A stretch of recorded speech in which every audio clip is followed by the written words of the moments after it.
Hey everyone, and welcome to another video. Tonight we have 2 hours of horror stories. I hope you all enjoy them. If you do, please be sure to drop a like rating. Of course, only drop a like if you feel this video is genuinely deserving of it. Subscribing, commenting, sharing the video around, all of that is very much appreciated as well. I do read all of my comments. Anyways, sit back, do whatever it is that you do to relax. Enjoy these horror stories with no mid-roll ads, except for the one right after this intro. And as always, I hope you all have a great night.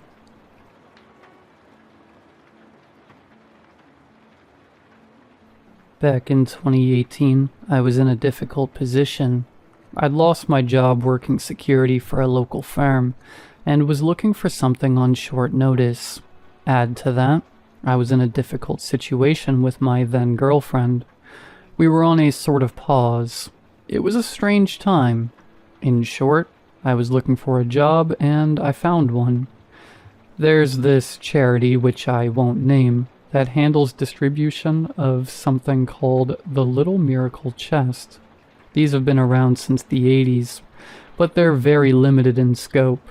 It's these colorful toy boxes that are sent out to first-time parents, mostly in the southern East Coast states. They usually contain a couple of goodies, some parental advice books, a Bible, and a couple other things. It's been around for a while, but I don't think a lot of people talk about it. I read online that a local chapter handling the Little Miracle Chests needed permanent warehouse security, so I applied. I had one of these chests as a kid, and honestly I loved it. I thought it was a nice callback, especially at a time when I needed stability. For the sake of brevity, I'll just say this up front. I've changed a couple of names around, including my own, just to make sure my position and the location stays anonymous. I met with a guy, let's call him Jonah. Friendliest guy you'll ever meet.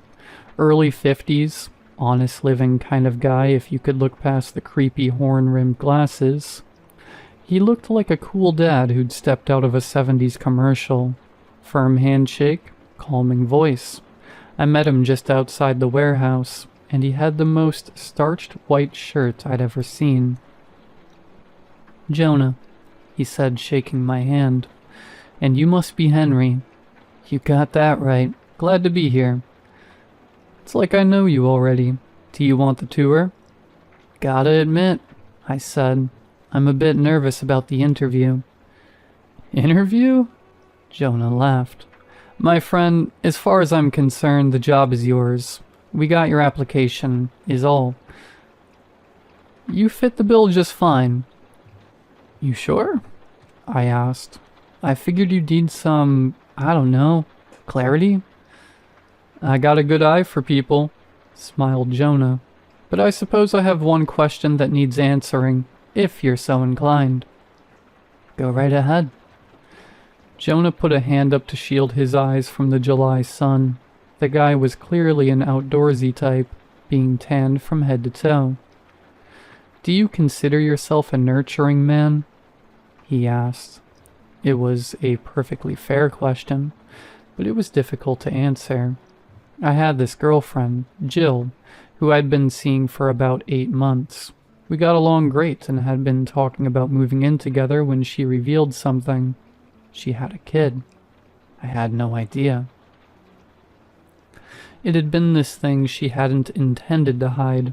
It just ended up that way. We got along so well, and by the time she wanted to tell me, it had gotten strange to bring it up. I don't think it was nefarious, but it became this strange sticking point in our story. 8 months, and I'd never once heard she had a 5-year-old boy at home. At that point, I didn't know if things were complicated because I didn't want to be a stepdad, or because she'd lied to me. So when Jonah asked me if I was a nurturing man, that's where my thoughts brought me. I zoned out a little and answered as well as I could. "I'd like to think I am," I said, "but I don't know. Hard to tell." "Well, at least you're honest," smiled Jonah. "That makes up for a lot." With that, he gave me a tour of the warehouse, row after row of little miracle chests, all wrapped in cellophane and ready to be shipped out. The little miracle chests are about 4 feet long, 3 feet wide, and has a rounded treasure chest kind of lid. The thing is made of some solid kind of wood, and has these metal handles bolted to the side. It's heavy, at least 30 pounds. On the side, you get all kinds of classic Americana printed. Boys and girls playing in the sun, a white church, green grass, a rainbow, happy couples leaning on one another, but also a few of adventurous motifs, like lions being ridden by young boys, or little girls feeding unicorns with blue sunflower seeds. It's probably the most sugar-coated wholesome thing you'll ever see, if you haven't seen one already. Before we could enter, Jonah gave me a tap on the back. These things come straight from the printer, so we have these industrial fans going in there to keep the prints from peeling until they settle, so it's loud in there. Alright. So we got these headphones, noise cancelling and all. Whenever you're in the main hall, you need these on at all times, or you'll hurt your hearing. We can't be held liable for that, Henry. We don't got that kind of money. Fair enough. He gave me the headphones and showed me around the warehouse. There was a definite chemical in the air. It was a prickly smell, like old lime and deep ammonia. It stuck with you immediately. Jonah showed me around the main hall, the loading dock, and the various entryways to keep an eye on.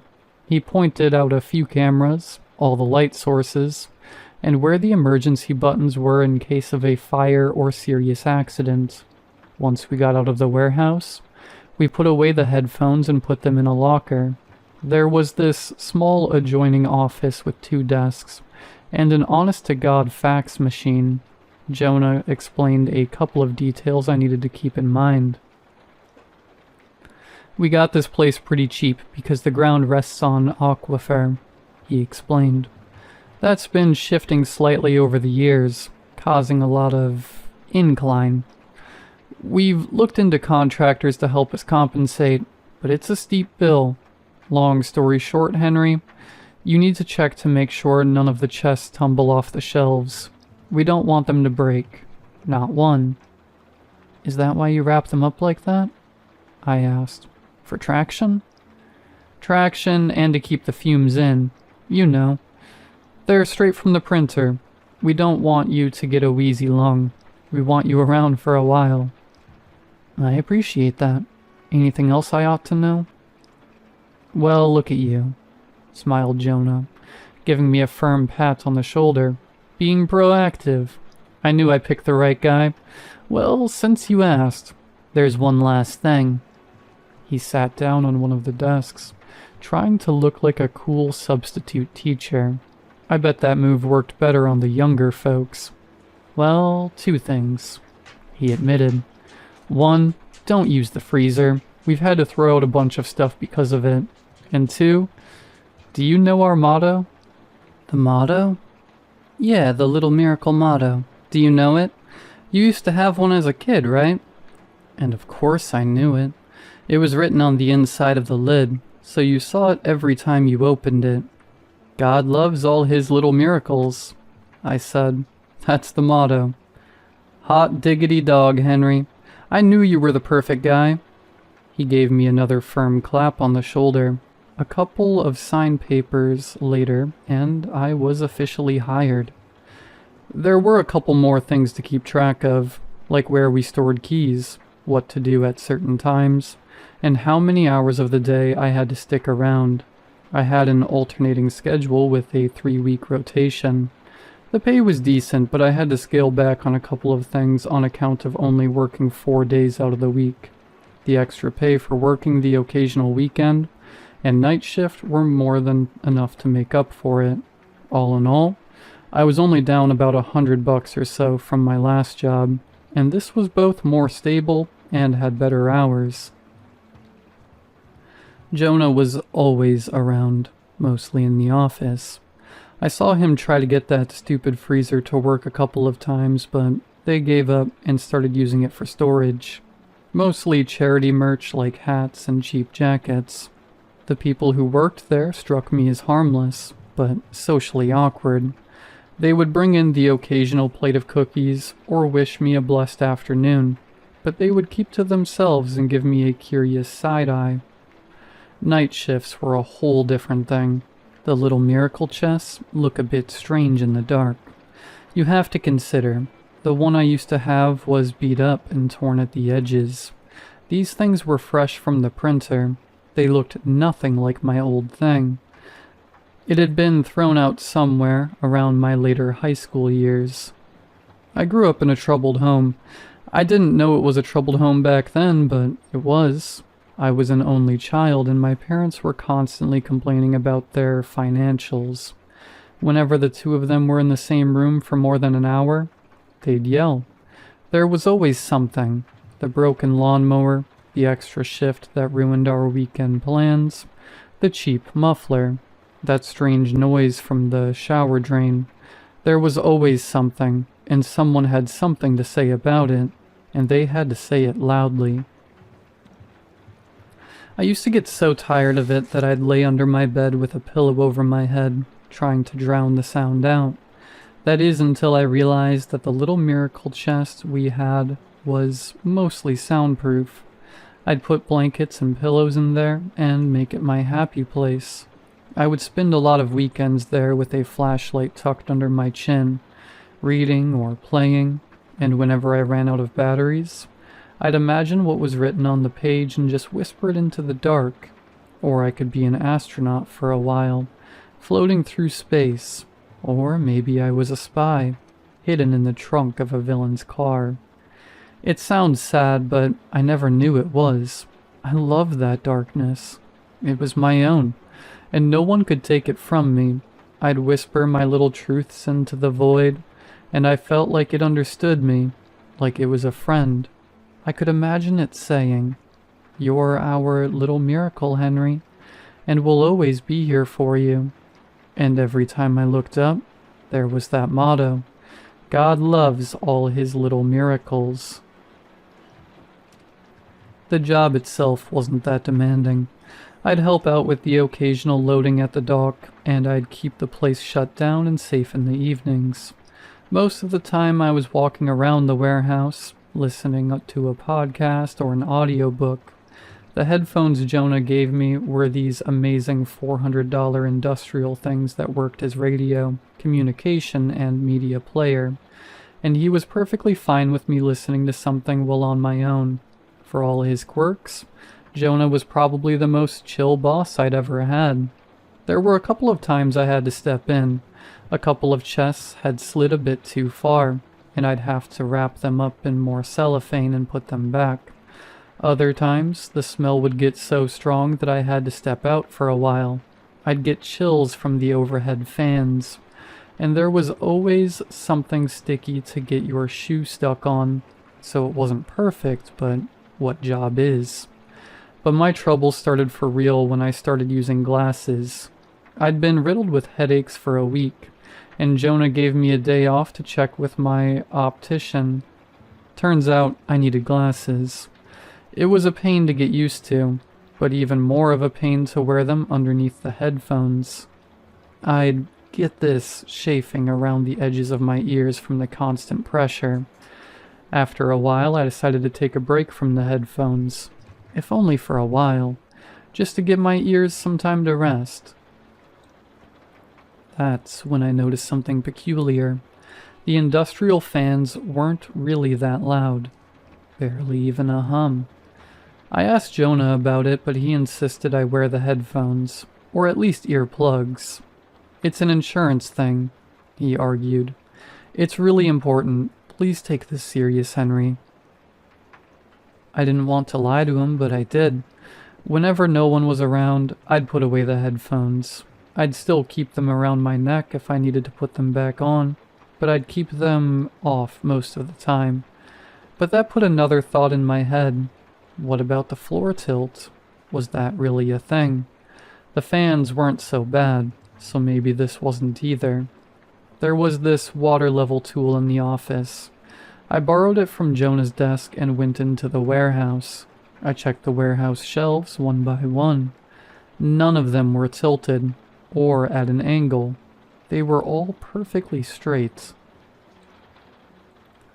I had the day shift the following afternoon. There was a short moment before my lunch break where there was just me and Jonah in the office. He'd kick his feet up on a chair and bask in the heat like a lizard.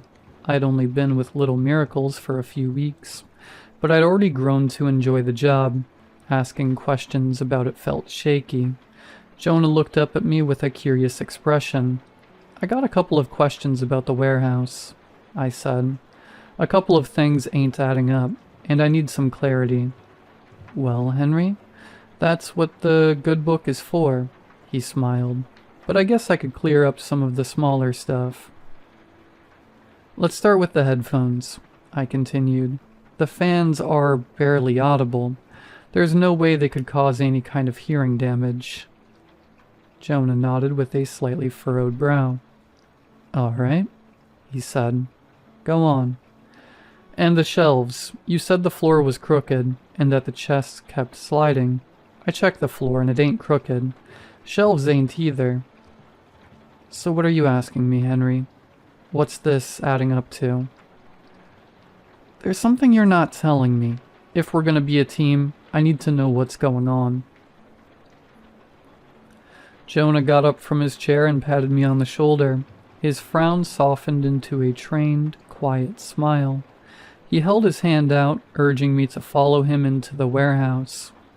We wandered over to the closest chest, and Jonah gently placed it on the floor. He unwrapped the cellophane, talking to me as it came undone.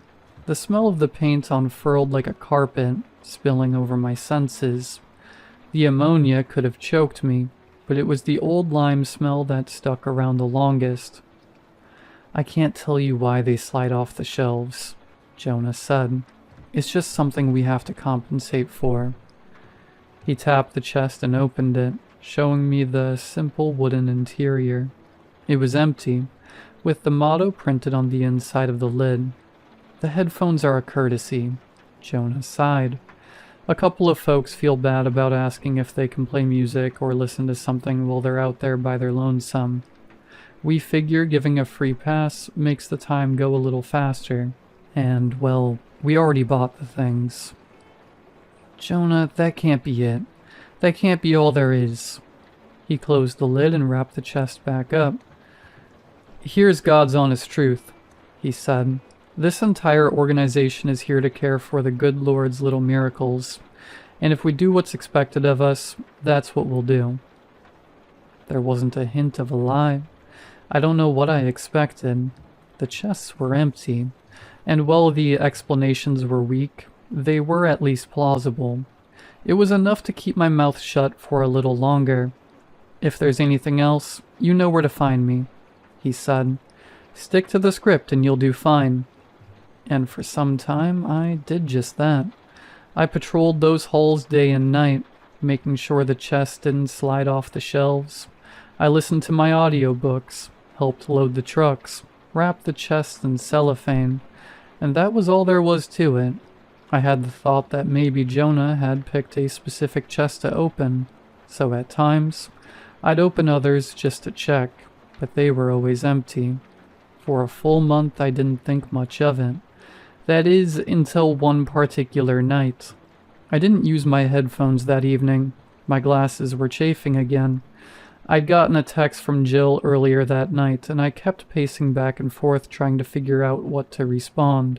Hell, maybe I shouldn't respond at all. The message was part apology, part explanation, and a reminder that despite it all, she missed me. Part of me wanted to say I missed her back. Another part wanted to walk away. Jonah's question still stuck with me. Am I a nurturing man? As I paced, I noticed one of the chests having slid a little further than usual. A full corner of the chest was hanging off the edge of the shelf. I put my phone away, slid the chest back in place, and stepped back. As I did, I heard something. It was low, like a mumble from behind a pane of glass. "Thank you." I looked back at the chest. I stared at it, dumbfounded. "You're welcome?" There was no response. And of course there wasn't. How could there be? It might have been the wind, but a part of me knew it wasn't. That noise brought me back to those childhood summers, hidden away in the safety of my little miracle chest, while my parents threw dinner plates and novelty mugs. In the safety of that chest, when I whispered something, I'd imagined someone listening, and that someone would sometimes whisper back. And what I heard in that warehouse was exactly like what I'd imagined that voice to sound like. From that point on, I started looking at the little miracle chests a bit different. I began questioning whether they were affecting me, or I was affecting myself. It had been such a small sound, barely audible, a whisper of a thank you. I could have misheard. I must have. The only other option was nonsensical. Chests can't talk, and I knew for a fact that these were empty. But I couldn't help it.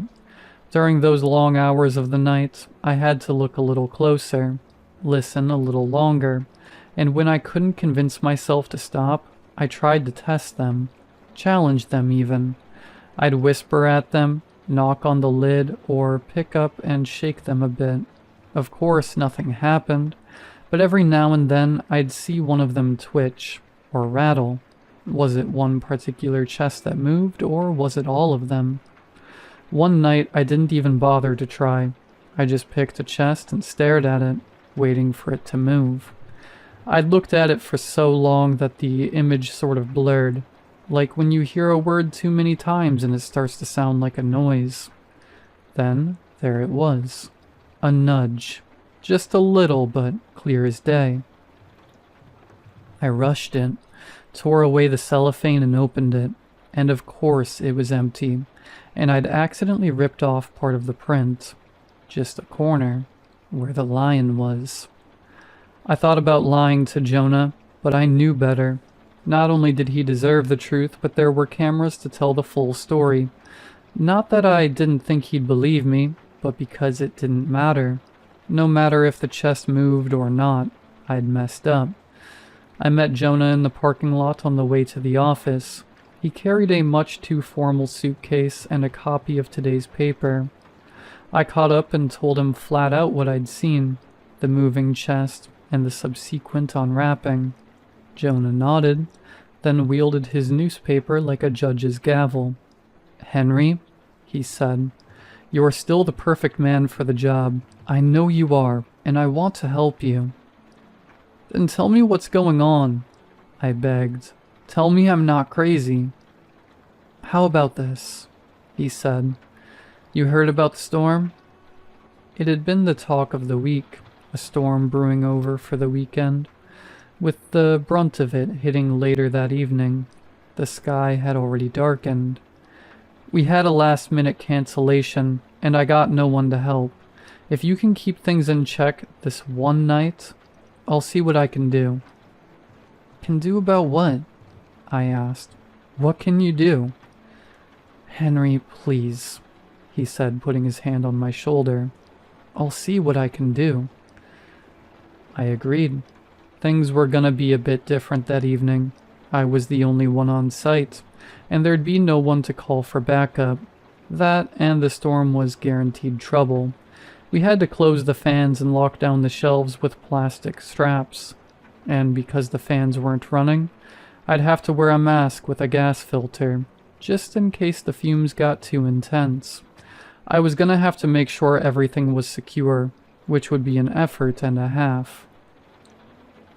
Not even an hour into my shift, I started getting warnings about rolling blackouts in the area due to fallen trees cutting the power lines. 30 minutes later, and it reached me. The entire warehouse turned dark with a sudden click. The silence was so palpable that I could hear my heartbeat. It's surprising how many noises are around you when it's quiet. You kinda don't notice unless the power is gone. As the power went out, I could hear the wind picking up. It was pushing into our ventilation, making the warehouse fan squeak in protest. And with a first lightning strike, I heard the shelves rattle, not because the ground shook, but because they suddenly moved. I checked the straps on the shelves with a flashlight, trying to figure out what had made them move. I noticed a particular chest on the mid-level that had slipped a bit, and I pushed it back in line. That was the one to keep an eye on, but as the second lightning strike collapsed into the woods outside, the shelves rattled again. And when thunder started to roll, I looked up. It wasn't just one peculiar chest. They were all moving. Some of them were actively fighting against the protective straps. Others seemed to shake like a leaf in the wind. It's like something had kicked them, forced them into action. A couple of lids flipped up, revealing the empty insides. I could hear the cellophane stretch and strain against some unseen force pushing the chests every which way. Then voices. "What's happening? Who's there? Is it danger?" I tried my best, I really did. I tried to ignore the movement and the whispers. I tried keeping them all still and secure, but one strap on the far end of the warehouse came undone, and one persistent gust of wind made the entire thing lean. I could see that it was about to fall long before I got there. It crashed into another shelf who bore the brunt of the weight, and luckily, it held. But one chest on the far end got loose. It collapsed to the floor and splintered on the concrete. Something leaked out of it. It looked like a water-oil mixture, and it had this intense smell of old fruit. I grabbed what remained of the lid and moved it, only to see a small, translucent hand sticking out, no bigger than my thumb. Little claws curled around the fingertips. It was so white I could see its veins, where a pulse ought to twitch, but it didn't. It lay still. I let the lid go and backed away. "We die," a chest whispered. "We're dying," said another. "Mother, call for Mother. Mother." They hissed and rattled, every chest on every shelf, and as the hissing got louder, it turned into a wail, a cry for help, drowning into the raging storm. I backed away, not knowing what to do. A couple of straps were coming undone.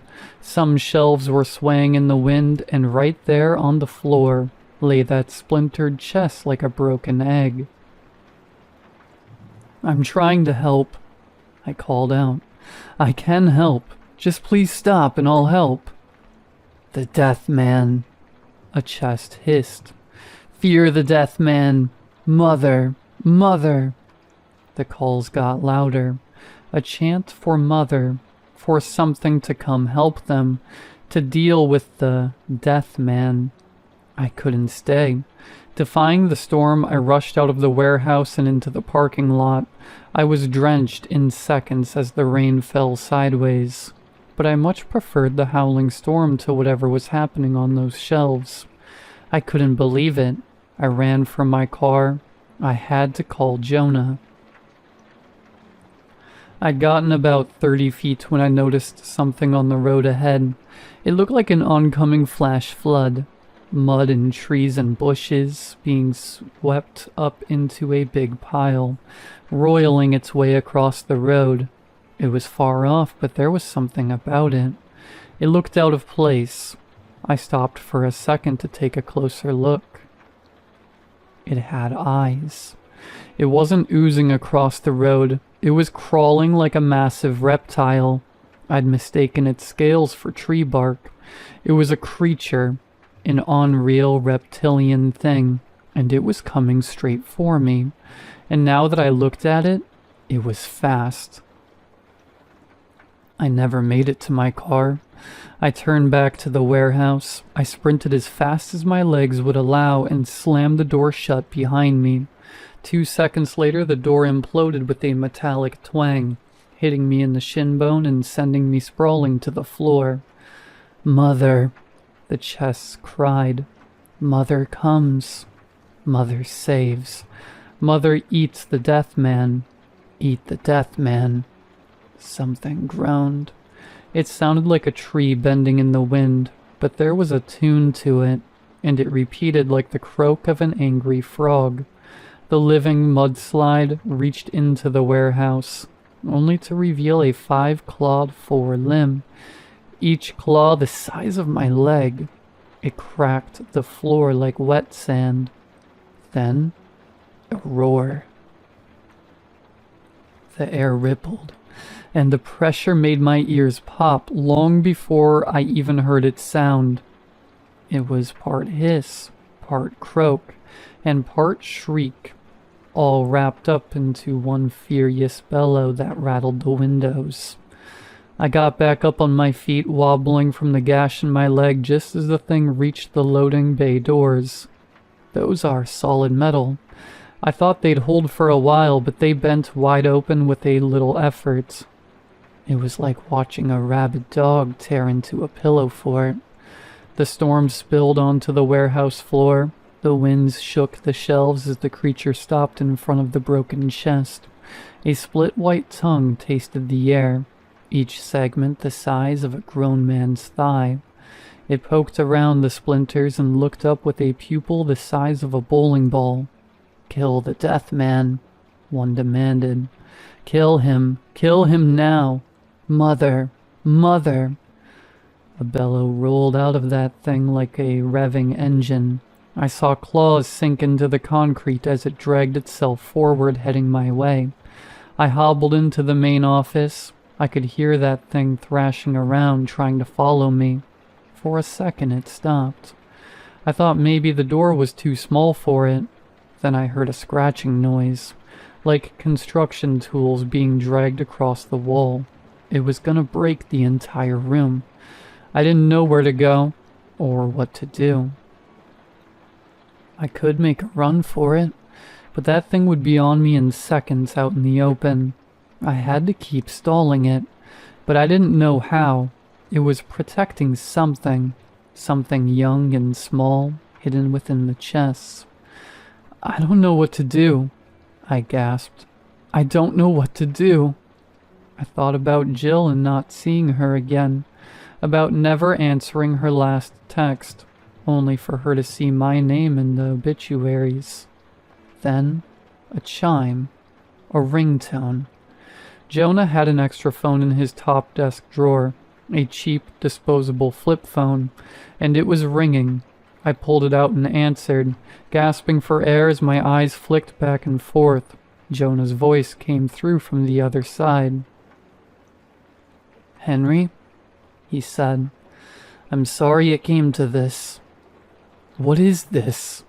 I gasped. "What do I do?" "Where do we go when we're scared, Henry? Where are we safe?"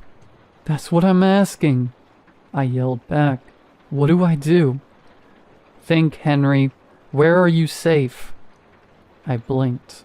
My mind snapped to attention, and I looked around the room, and there by the window was the broken freezer. I climbed into it, hiding beneath a pile of merchandise while the storm raged outside. I could hear the wall give way to tooth and claw as a primal bellow rattled the confines of the freezer. I just lay there in the dark, clutching the phone like my childhood flashlight.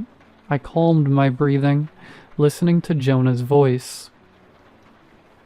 "Just like back in the day," he said. "What are you talking about?" Another bellow. Something bumped the freezer, making it wobble, but it didn't tip over. "She's upset with you," Jonah said. "She hasn't been socialized like the others." I didn't say anything. I just held the phone tight, closed my eyes, and tried to breathe. "I'm sorry. I didn't think it'd be this bad. I just thought they'd get a little scared from the thunder, maybe show you something, but..." Another lightning strike in the distance. Thunder roared across the sky, and the creature outside thrashed across the room, trampling the desks and breaking the cheap metal chairs. I could hear a bookshelf crash, and seconds later something smacked into the freezer. It fell over. The freezer collapsed to the side, but the lid stayed on. I had my breath knocked out of me with a violent thud, but I stifled my wheezing behind a handful of shirts. "Stay still," Jonah whispered. "Do nothing." I heard massive lips smacking as something wet dragged across the freezer like sandpaper. "She doesn't know you're a nurturing man," Jonah said. "She's mourning." I thought about Jill, and with death staring me in the face, I knew the answer to the question Jonah had asked me on the first day. I was a nurturing man.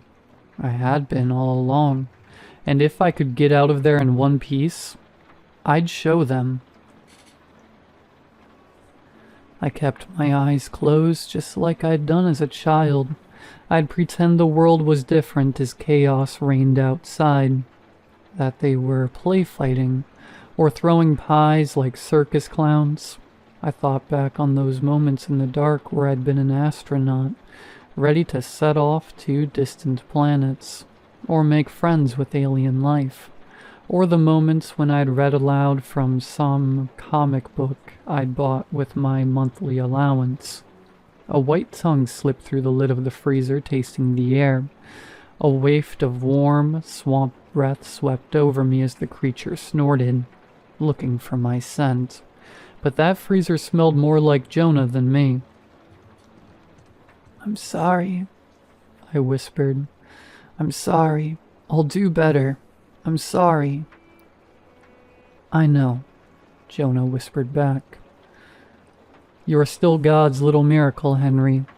We both are." Another low, rumbling bellowing. This one rippled through my body, as if softening me up for a bite. The tongue protruded again, missing the sweet spot of my head by mere inches. Then it stepped back. It dragged itself across the floor, pulling half the office along in a sudden U-turn.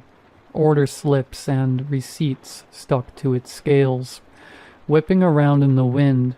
Debris from broken desks and flattened chairs clung to it, floating along like a natural disaster.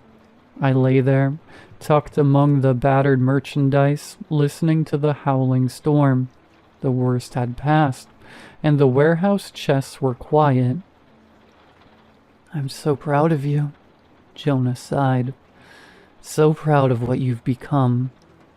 And I would stay there until dawn, with Jonah, waiting for the wind to stop yelling. Most of the damage was covered by insurance. This part of the county was apparently prone to floods, it seemed, which was one of the reasons it was so cheap.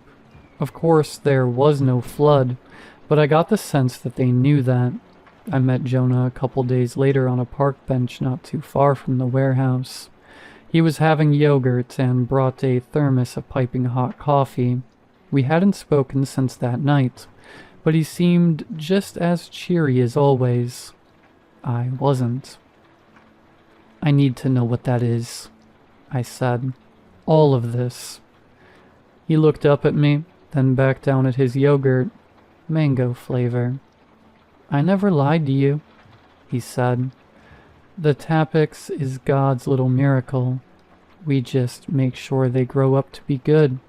They need to socialize, to listen." "So you send them out to children? You hide them in chests and just let them go?" "It works," he said. "We rarely have a problem." "And what are they?" "In the wild, they're terrifying." Jonah shuddered. "But it's like with dogs. They can be your best friend, or roam in packs looking for prey." "So that big thing was a wild one?" "Not wild one," he corrected. "A poorly socialized one." "Then what do the good ones look like?" Jonah finished his yogurt, putting the little plastic spoon down. He wiped his lips and rubbed the tips of his fingers together, making a strange sound. His fingertips were solid, like sanded down bone. "They can look like a good friend," Jonah said. "A kind uncle, a goofy aunt, or a friendly boss who don't ask too many questions. Someone who knows you very well. I looked at him, past the horn-rimmed glasses and the calming smile.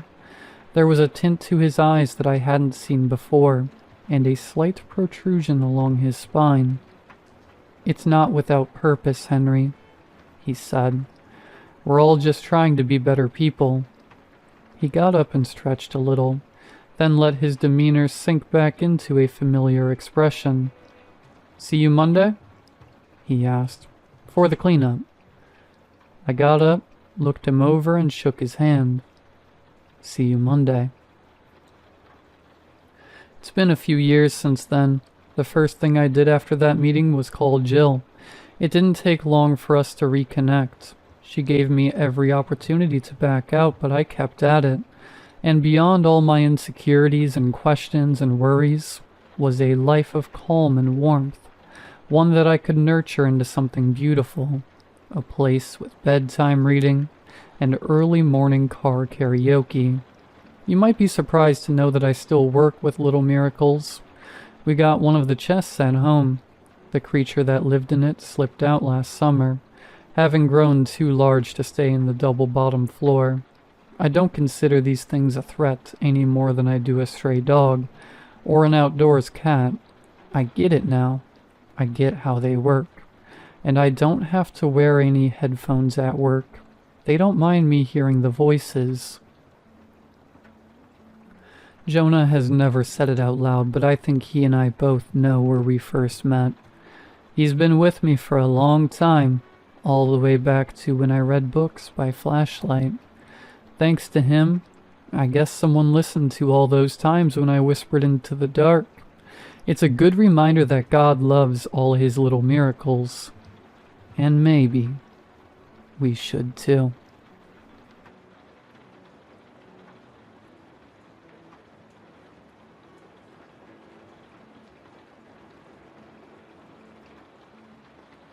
I've been thinking a lot about what I went through that night a couple of years back. I've never had the chance to process it. I think when you go through something traumatic or unusual, you compartmentalize it to the point where it feels like it happened to somebody else. That's what it feels like to me. Back when I was living in a suburb near Pittsburgh, I was making ends meet, but margins were slim and the notion of owning my own house felt like a dream at best. I'd been dating a girl for 2 years, looking for the perfect time to propose, but I just couldn't find the right time and place. But my fortunes were about to change. I got offered a promotion at my job. I'd be a shift manager at a large chemical plant in a couple of weeks. But even better, I got an email about something that might be the perfect time and place for me to finally propose. I was subscribed to a newsletter for a particular singer/songwriter that my girlfriend and I both enjoyed. The first thing we'd ever bonded over was music.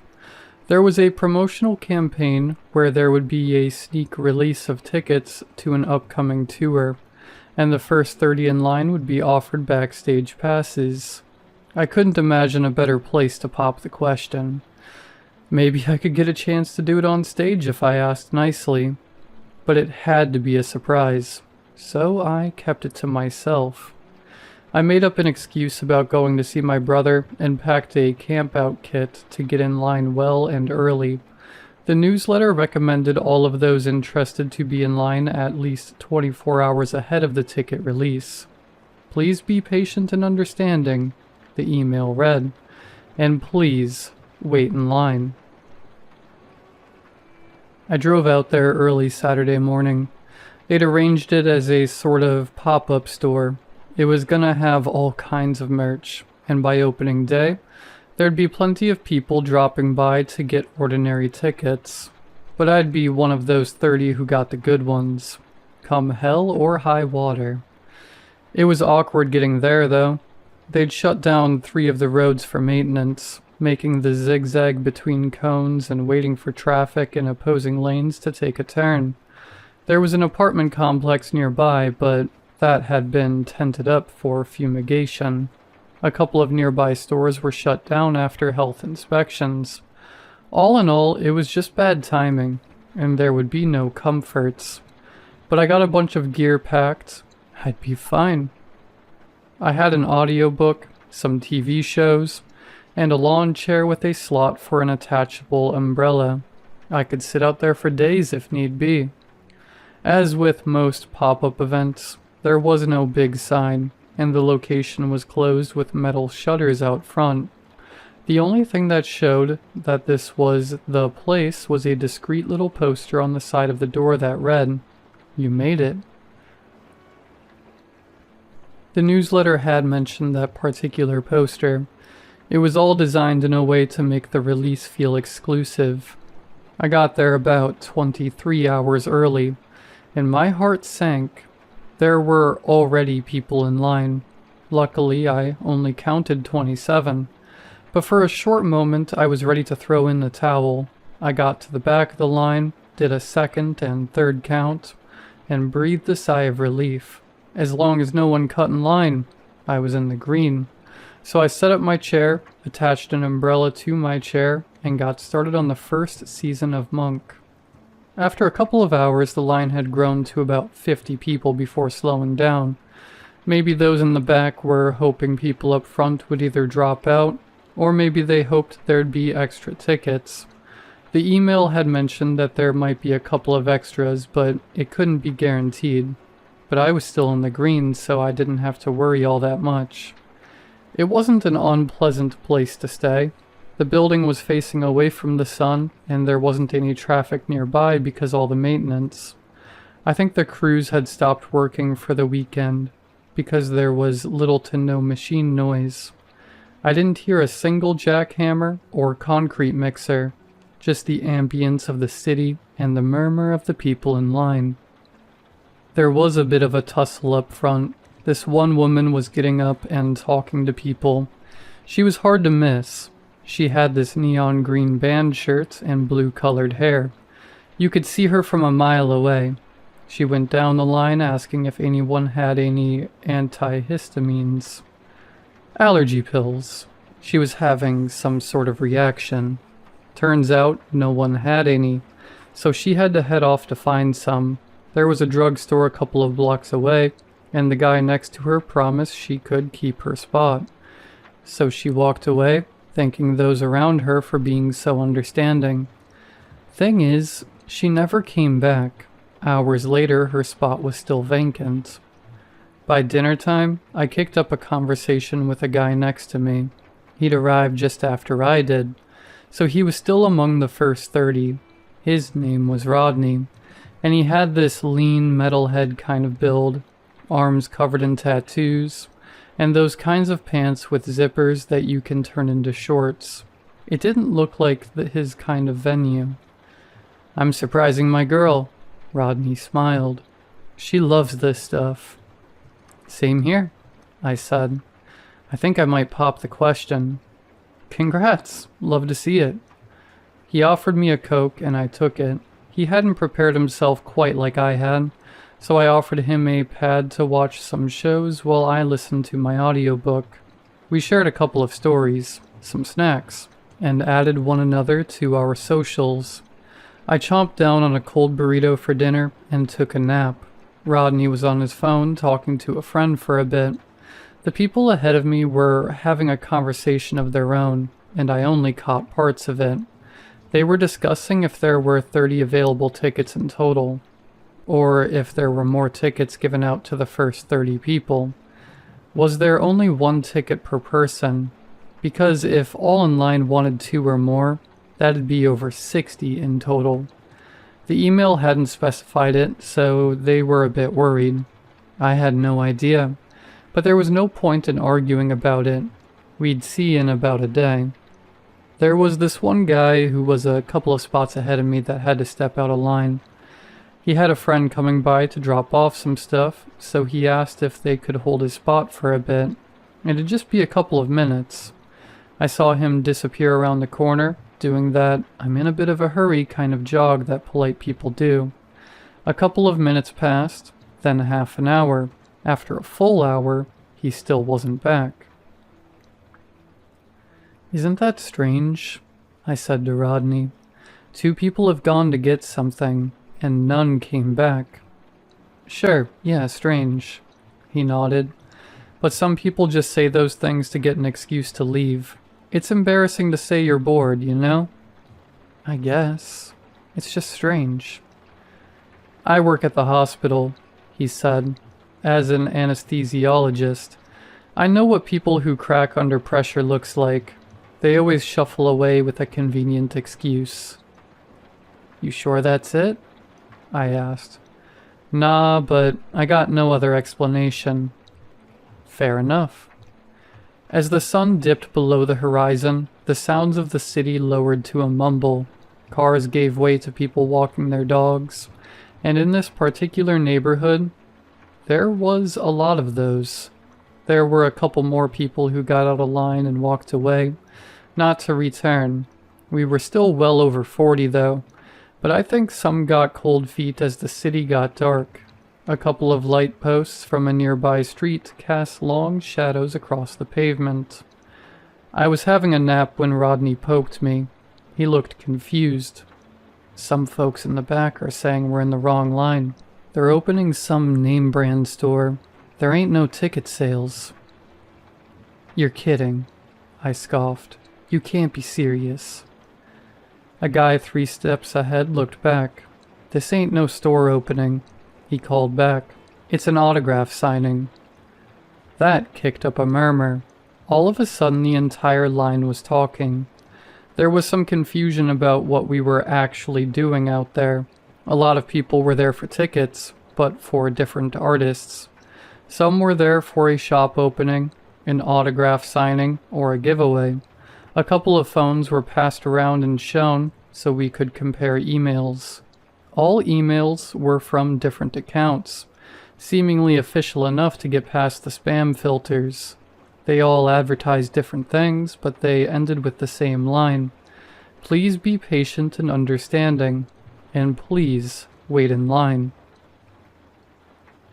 It became readily apparent that no one had the faintest idea what this opening actually was. A couple of folks just got up and left. Finally, the guy at the very front stepped out of line. I'm not sticking around for some scam, he spat. I'm going home. You should too. A couple more people packed up, but hadn't decided what to do.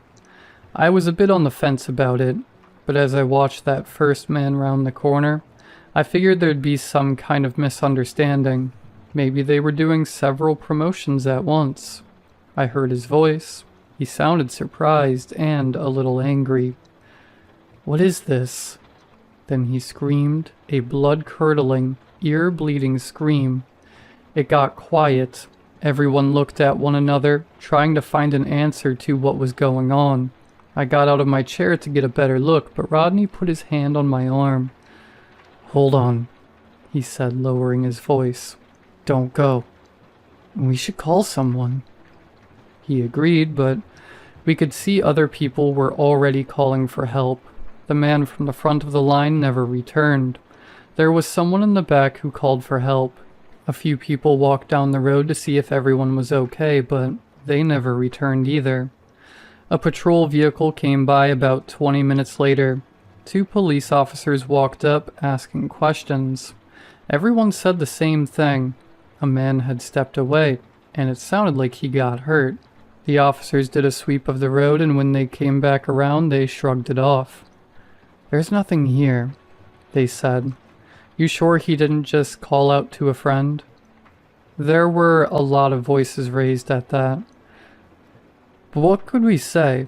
It wasn't illegal to step out of line and not come back. There was no blood, or sign of a struggle. Maybe we hadn't heard what we thought we heard, but people were raising other issues. Like the emails we'd been sent. It all seemed like a plot to trick us. That, the officers had something to say about. No, it's legit, one said. We were informed that there'd be people waiting in line for some kind of event.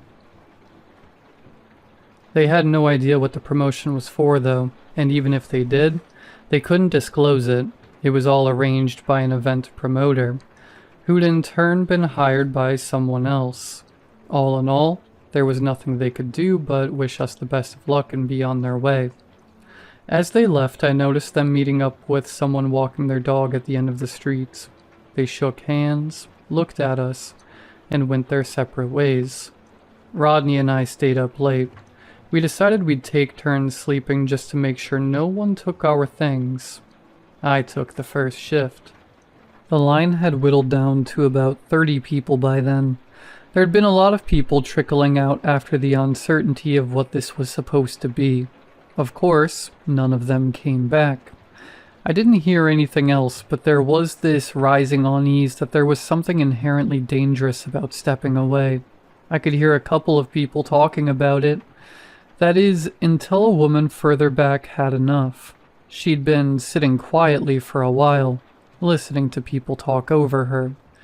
"It's not a big deal," she groaned.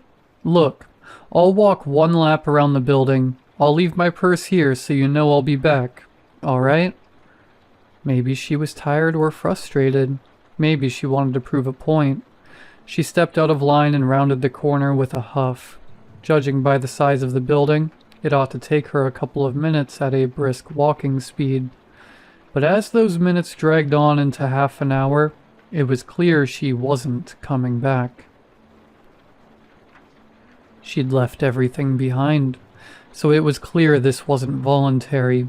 Something had kept her from coming back.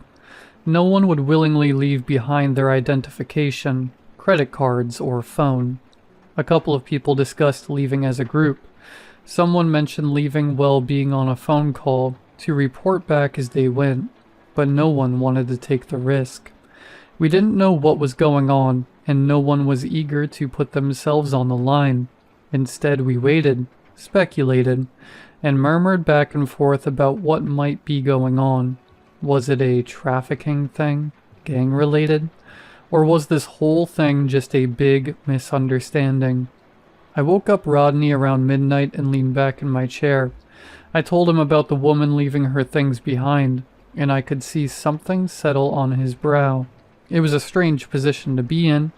We were either completely fine or in incredible danger. But which was it? Which made more sense? I had a nervous sleep. No dreams, just a stream of thoughts. I kept waking up for the dumbest reasons. A car playing loud music a couple streets down, a barking dog, someone throwing away a bunch of glass bottles, just everyday city noise. Rodney had slumped against the wall chewing on some licorice. When he noticed me watching, he pointed down the street. "They keep coming back around." "Who?" I asked. "Not sure. Some guy walking his dog every 30 minutes or so." "The same guy?" "I don't know. Maybe." We kept our eyes on the street, and just like he said, a man with a dog passed by. He was wearing a large coat and a baseball cap, and the dog was one of the larger breeds, possibly a Saint Bernard or some kind of sheepdog. "Every 30 minutes, Rodney reiterated. "I don't think he's walking his dog." "So what's he doing then?" Rodney shook his head and took another bite of licorice. "Patrolling." It was the middle of the night when the police came back. 2 officers, same as before, walked down the line with an audible sigh. "Someone called again," they said. "What's going on?" A young man got up and pointed at the woman who'd left her things behind. The police scooped it up, checked it, and promised to take it back to the station. As they were about to leave, the young man asked if they could escort him to his car. They agreed. As he left, he looked back at the rest of us, holding up his phone. A woman he'd been sitting next to held up her phone in response. "I'll stay on the line till I get home," he called out. "I'll keep you updated." It seemed to go well enough, but as they rounded the corner at the end of the street, I noticed one of the officers looking to the left and raising his hand, as if waving at someone just off to the side. We all looked at the woman with the phone. She was hunched over, cradling it with both hands, listening through wireless earpieces. She'd say something occasionally, like a quiet, "Yes, I'm still here," or "Are you okay?" Then, after a couple of minutes, her eyes went wide. "Hello?" she said. "Dan? Dan, are you there?" There was no response. I could see the tears pool in her eyes as her hand started to shake. He'd promised to stay on the line. Something must have gone wrong. "They're picking us off," muttered Rodney. "Someone is picking us off." "But why?" I whispered back. "What's the point?" "Think about it," he said. "This whole block is basically shut down. Roadwork, maintenance, fumigation, renovations. It's just us out here." "But why us? Why now?" "There's gotta be a reason." Everyone was awake by then. We tried to figure out if we all had something in common. We all looked different, and we were all different ages. We were there for different reasons, and we lived in different parts of town. There was nothing readily apparent that we had in common. "Dan works at a bottling plant," the woman with the phone added. "I'm in retail." Others joined in. One was an airline pilot, another was a bodyguard, a firefighter, a translator. All very different people in very different lines of work. However, we had one thing in common. We all had access to something. Rodney had access to pretty much whatever at the hospital. The woman working retail had access to influential private clients. The firefighter had control over who had what shift, and who would respond to what call. The translator could listen in on privileged information. I was no different. I was about to become shift manager at the plant. I could choose what and who went where and when. "Is that it?" Rodney said. "Is that what we're here for?" "But what's the point of taking us out?" I asked. "This isn't hurting anyone but us." The man walking his dog was back for another round, but now it looked like he'd slowed down a bit. As Rodney talked, I saw him stop at the end of the street, giving us a long look, and his dog looked too. Somewhere around 3 a.m., a whole group of people got up from the back of the line. The idea was clear. They were going to rush out of there. Others protested, saying they could call people over to come help. "If we all call someone, we can make a crowd," a man called out. "We can leave as a crowd, and we'll be fine." "No, we have to spread out," someone else said. "We go different ways and we go fast. Some of us are bound to get out." Rodney got up too, but his voice drowned in the crowd. Things were getting heated, and people were pushing one another. Angry fingers were being pointed. Phrases were repeated over and over and over. The argument was quickly turning into a shouting contest. "There's at least 8 people patrolling," Rodney tried to say. "I've counted. There's at least 8. At least 8. But no one listened.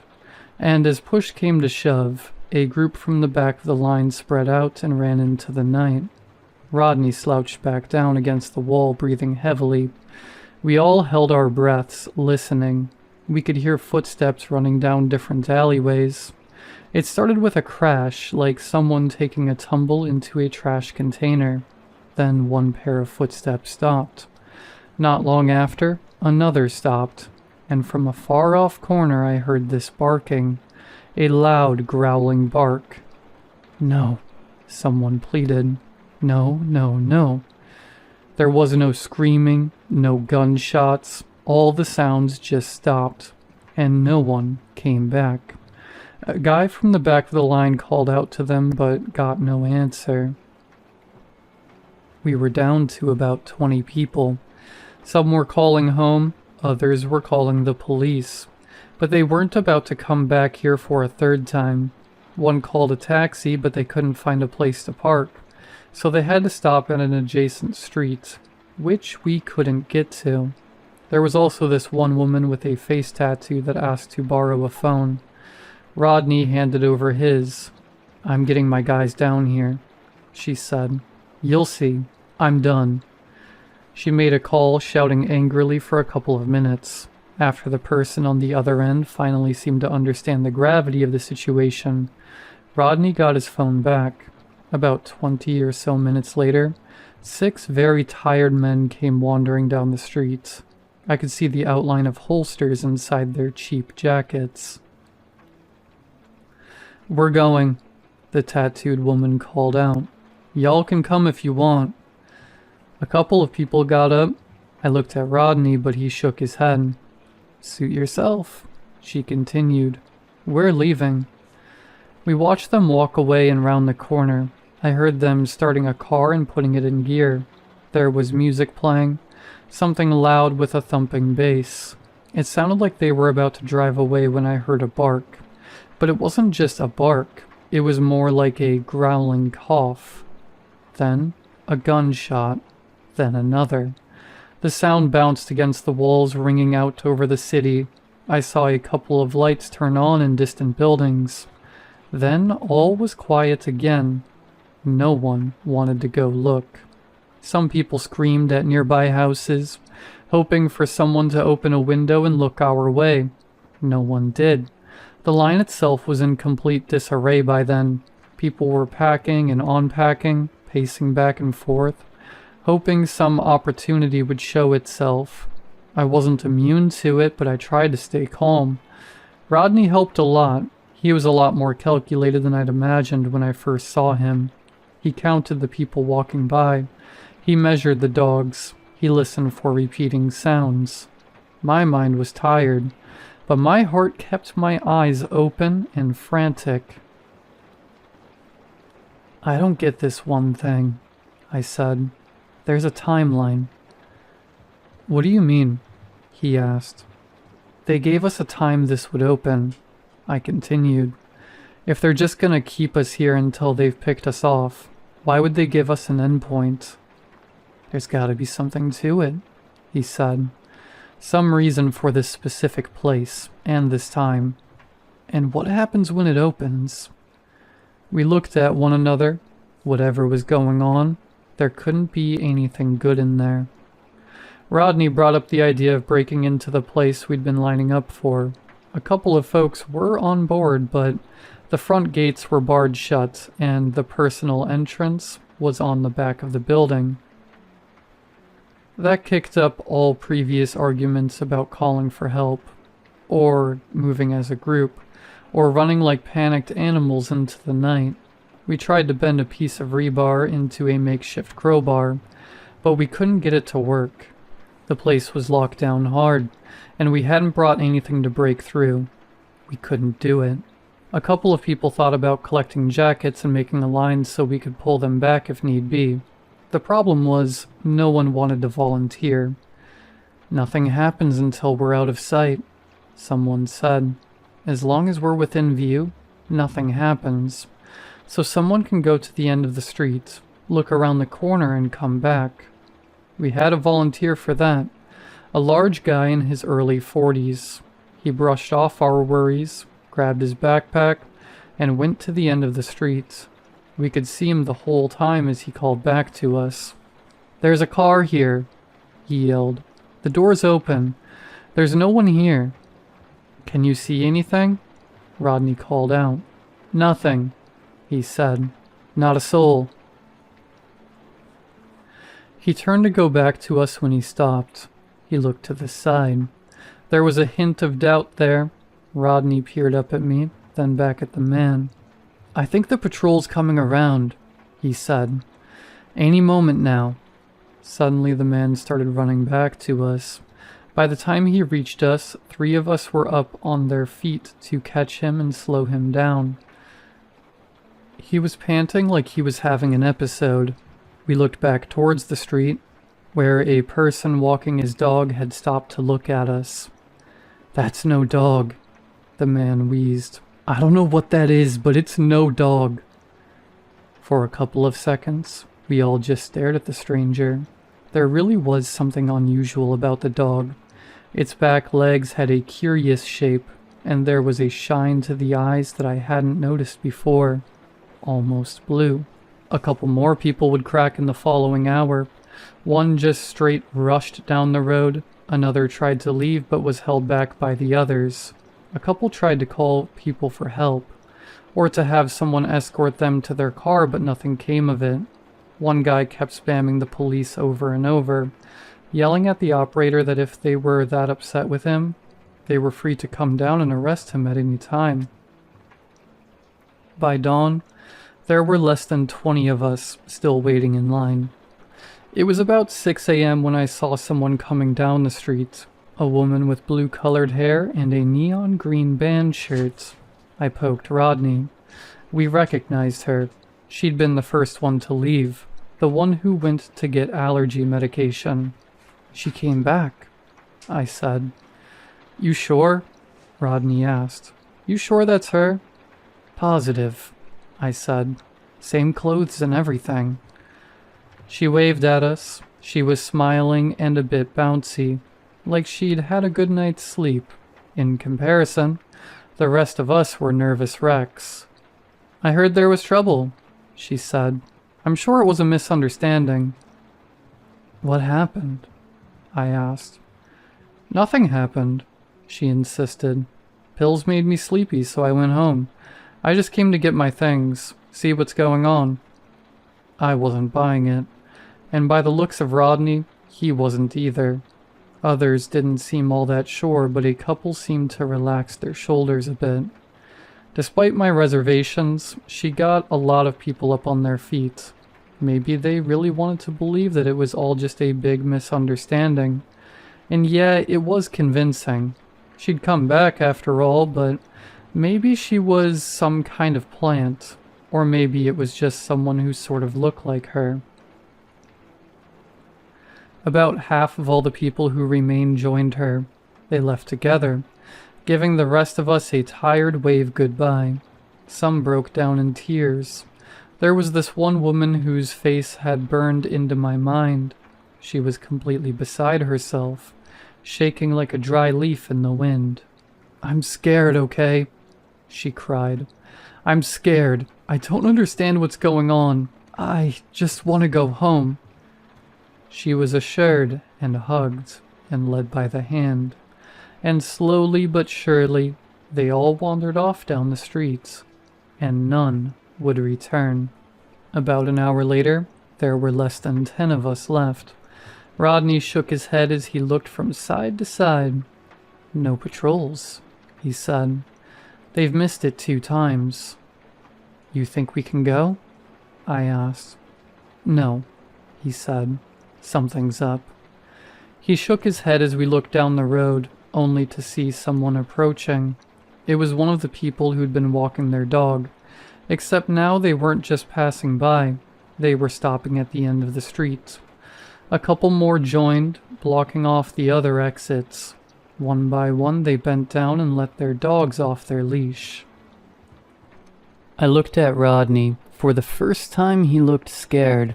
I could see his chest rising and falling with little claustrophobic breaths. We were being closed in on from all sides. They've fanned us out, he whispered. They outnumbered us. What do we do? I whispered back. He got up and I followed. Others were taking notice as well, but as we began to spread out, we could see the approaching people moving to intercept. Then, the barking. I'll never forget the moment the dogs stepped out of the shade of the surrounding buildings. They looked almost completely black in the shadows, but they remained equally black when they stepped into the morning light. They had this ink-black, slick skin. Their back feet looked like something from a bird, and the entire body was hunched over on all fours. It was more humanoid than I'd thought, and as they got closer, they stretched out. The smaller of them, at full length, was at least 6'7". One of them looked my way with a shark-like grin, scratching the pavement like an eager dog with long, pointed claws. I looked back at Rodney a final time, and in a split-second realization, all hell broke loose. Someone made a run for it, only to be tackled to the ground. One of the dogs got them by the neck and bit down hard with a sickening snap. One guy tried to climb a light post, hoping he could get up to a window of a nearby building. Two more creatures tore down the light post, breaking it with a snap as he came tumbling to the ground.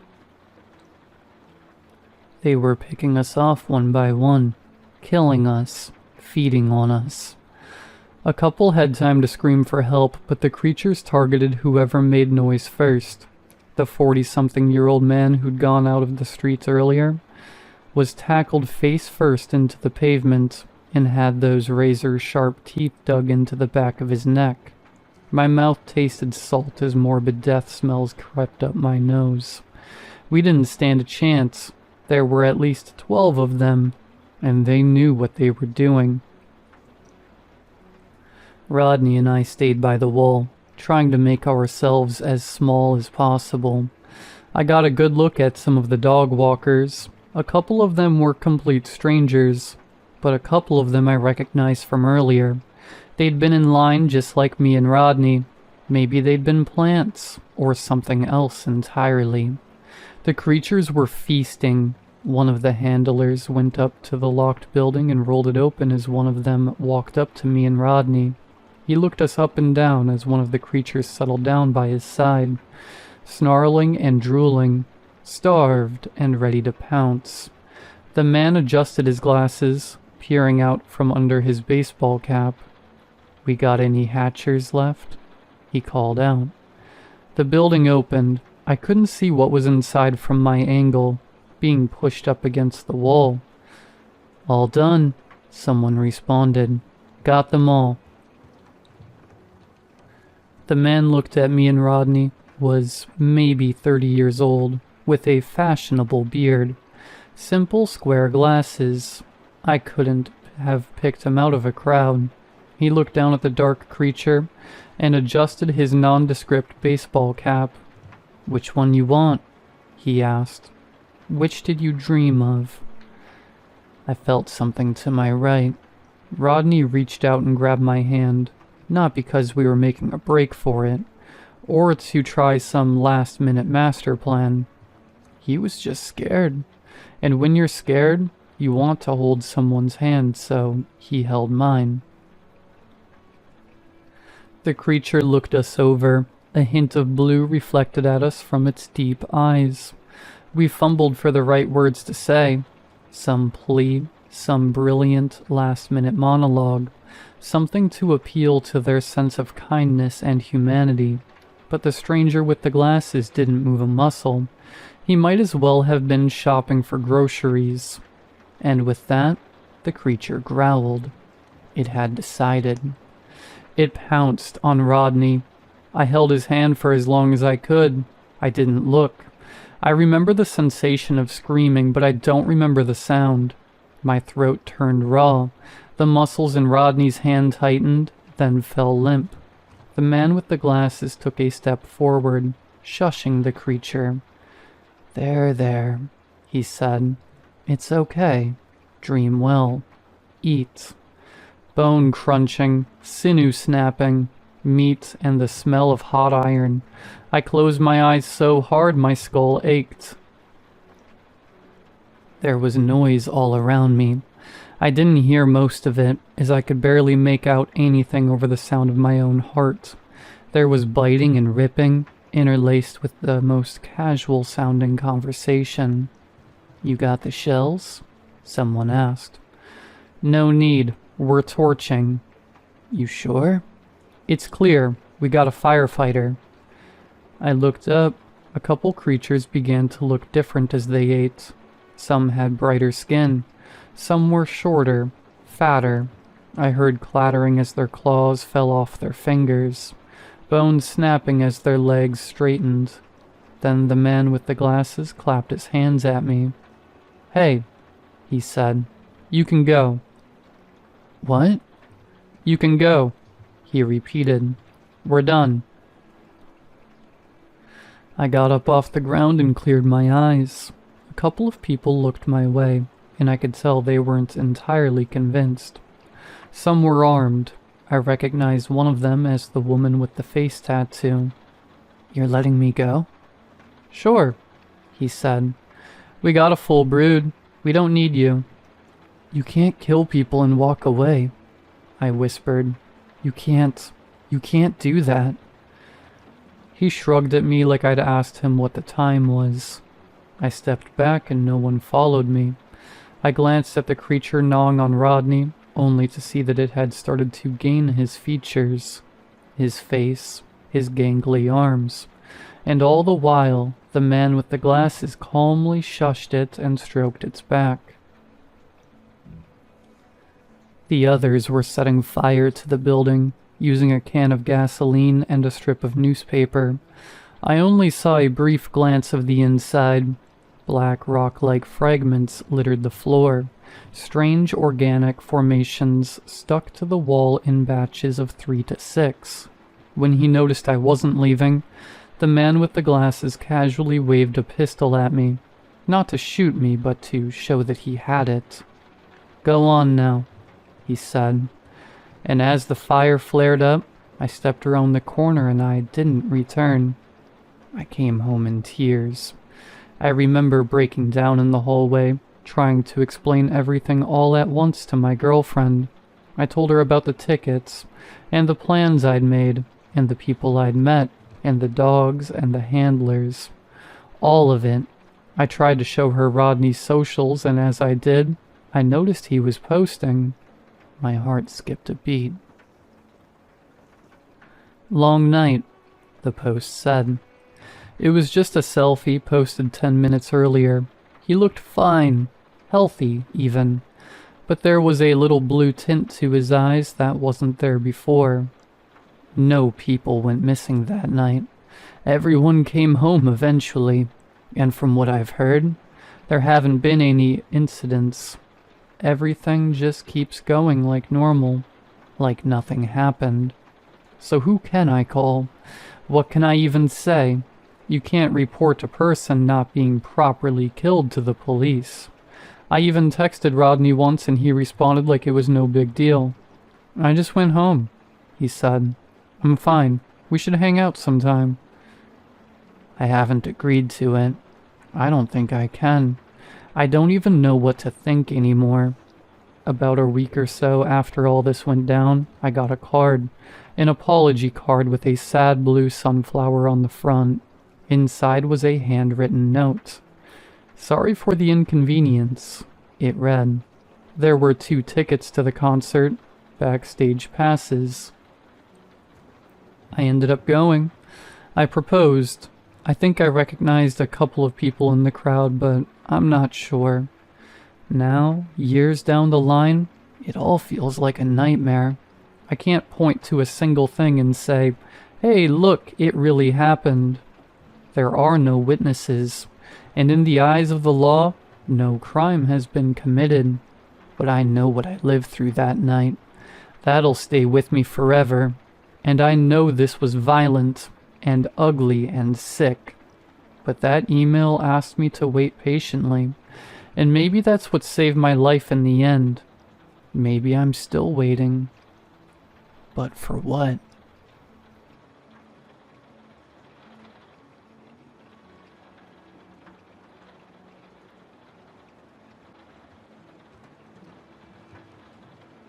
Three years ago, my friend group decided to go on a camping trip.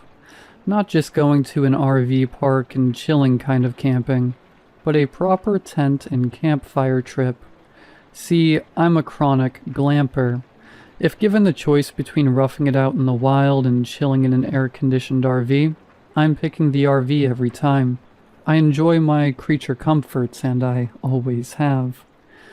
Jake, one of the guys that runs in our little group, prides himself on being a true outdoorsman, as our group usually ends up taking trips to nearby lakes and national parks. It's become a bit of a strain between the two of us. It'd be one thing if he could respect that I'm not here to have the authentic experience and just want to have fun, but he can't. He needles and mutters about how they could be going to cooler places if only we didn't have to always glamp to get out of the damn house. I think that's why I accepted his trip proposal. Normally, I'd shut it down without question, but he'd been getting on my nerves for years. I accepted, thinking I'd proven once and for all that I can do it the rough and tough way. Maybe then he'd leave me the hell alone. Jake planned out a trip for us and our other two friends to a nearby lake on his family's property. When we arrived, I tried to ask where exactly in there we were going, but he'd just smirk. "Relax, Maddie. The trail's marked. Even you won't get lost." Behind me, Chris and Luke, the other two coming with us, started up a conversation about s'mores and the supposed lake at the place we're going to. I felt my shoulders relax. Jake pulled out a compass and let us due north.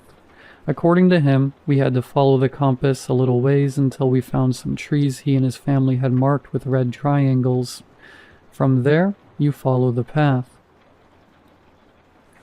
The sun was going down by the time we spotted the first red triangle. I checked my phone, which said it was about 7:30. I also checked my signal. Nothing. The pack straps were digging into my shoulders, and Luke was huffing as he trudged behind Chris and me. Funny, despite the fact that Luke was obviously the least capable of us, it's still me that Jake liked to piss on. "Jake," I called. He paused and turned to me, a familiar, irritated expression on his face. "Can we pause for a minute? I gotta take a piss." I didn't mention that Luke looked ready to puke, but he seemed to see it anyway when he looked at him. Jake huffed. "Don't get lost. I want to get to our site so we can get set up." I dropped my pack to the ground and started walking off the trail some. I could hear Luke wheezing behind me, obviously tired from the trek. The woods were quiet as I broke from the trail. I listened around for the birds or crickets, but it was dead silent. I glanced over my shoulder, making sure I was far enough away, and relieved myself. I zipped up and began to turn back when a branch cracked behind me. My head snapped back in the direction of the noise, but there was nothing. I turned and began walking again, and the crunching of leaves started behind me. I stopped, and so did the noise. It was my own footsteps. It had to be. But I started again, faster this time, and nearly broke into a run when the crunching just seemed to get louder and louder. I busted through the tree line, hitting the trail and whirling around to see what had been on my heels. Nothing. I stared out at the forest waiting. There wasn't even a rustle of leaves from the wind. Just silence. "Matt, let's go," Chris called, breaking my staring contest with the empty trees. I turned and jogged up the trail to catch up with them. As I picked my pack up off the ground, I couldn't stop myself from asking, "Did you guys hear that?"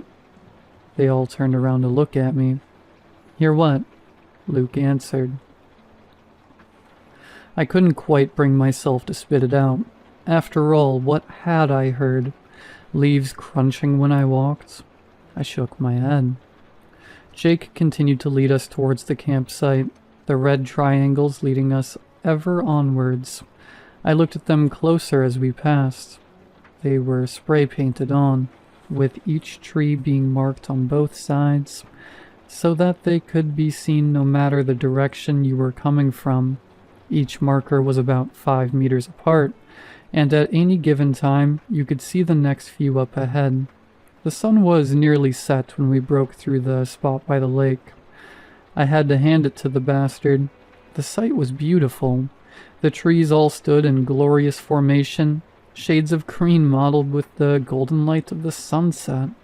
The water shined a slightly muddy blue-gray, peppered with the same golden light stretched through the trees. We each picked a spot to pitch our tents. Luke and I got put on the tent duty while Chris and Jake, our two more experienced outdoorsmen, went out to get some good sticks and firewood. As I finished getting my tent up, I glanced over at Luke. He was struggling to get the stakes in the ground. I sighed, turning to help. We got his tent pitched, and together, worked to get the other two up. As we were finishing up with Chris's tent, the other two came back. I could see Jake looking over his tent, probably ready to find something to criticize me on. I was proud when he couldn't find anything. Chris and Jake threw some of the wood into the spot we designated as our fire pit, putting the rest of it close by for later use. They got the fire started, and we all idly chatted as the sun sank between the hills. Luke got up and brought his backpack over. As he unzipped the pack and reached in, I smiled. Hershey's chocolate bars, a box of graham crackers, giant fluffy marshmallows. I glanced over and saw my grin mirrored on Chris's face. Jake rolled his eyes, but obligingly got up to grab some sticks to roast the marshmallows on. We gorged ourselves on granola bars and s'mores as the world around us turned dark. "Hey Matt," Chris started. I looked at him, mouth and hands sticky with melted sugar. "Earlier today when you ran off to take a piss, what was that all about?" I looked at him puzzled. "You ran out there like a bat out of hell, and then you were all, did you guys hear that?" He pitched his voice up and my eye twitched. He grinned goofily at me. I didn't quite know what to say. I didn't want to scare Luke, who was looking a bit nervous, and I still wasn't convinced I hadn't made the whole thing up. I thought I heard something behind me. I settled on. Branch snapped kinda loud and it freaked me out. Jake snorted. "Really? All that fuss over a branch cracking? In the woods?" Yeah, I know. That's why I dropped it. It wasn't much." Chris and Luke exchanged a look, seeming to sense that wasn't quite it, but Jake was snickering at my foolishness and neither quite seemed like they wanted to press. We all went to bed after putting the fire out. I tossed and turned some, but overall the night passed on without incident. In the morning, we all woke up to the sound of Jake hollering that if we wanted to fish, now was the time before it got too hot.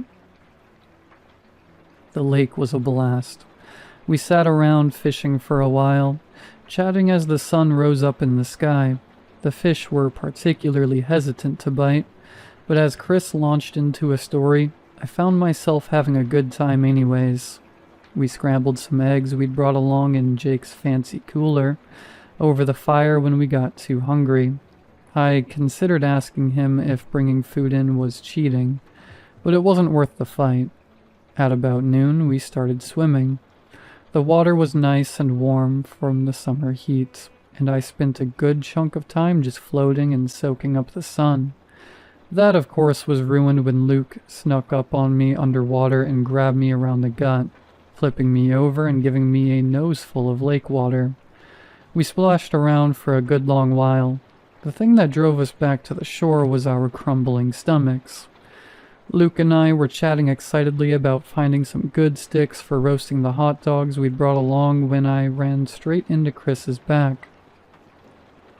"Whoa, Chris. Dude, what's..." I paused. Chris and Jake were just staring towards our campsite. I followed their gaze. Plastic littered the ground. All the meat we had brought with us had been torn out of its packages and was gone, leaving only the wrappers behind.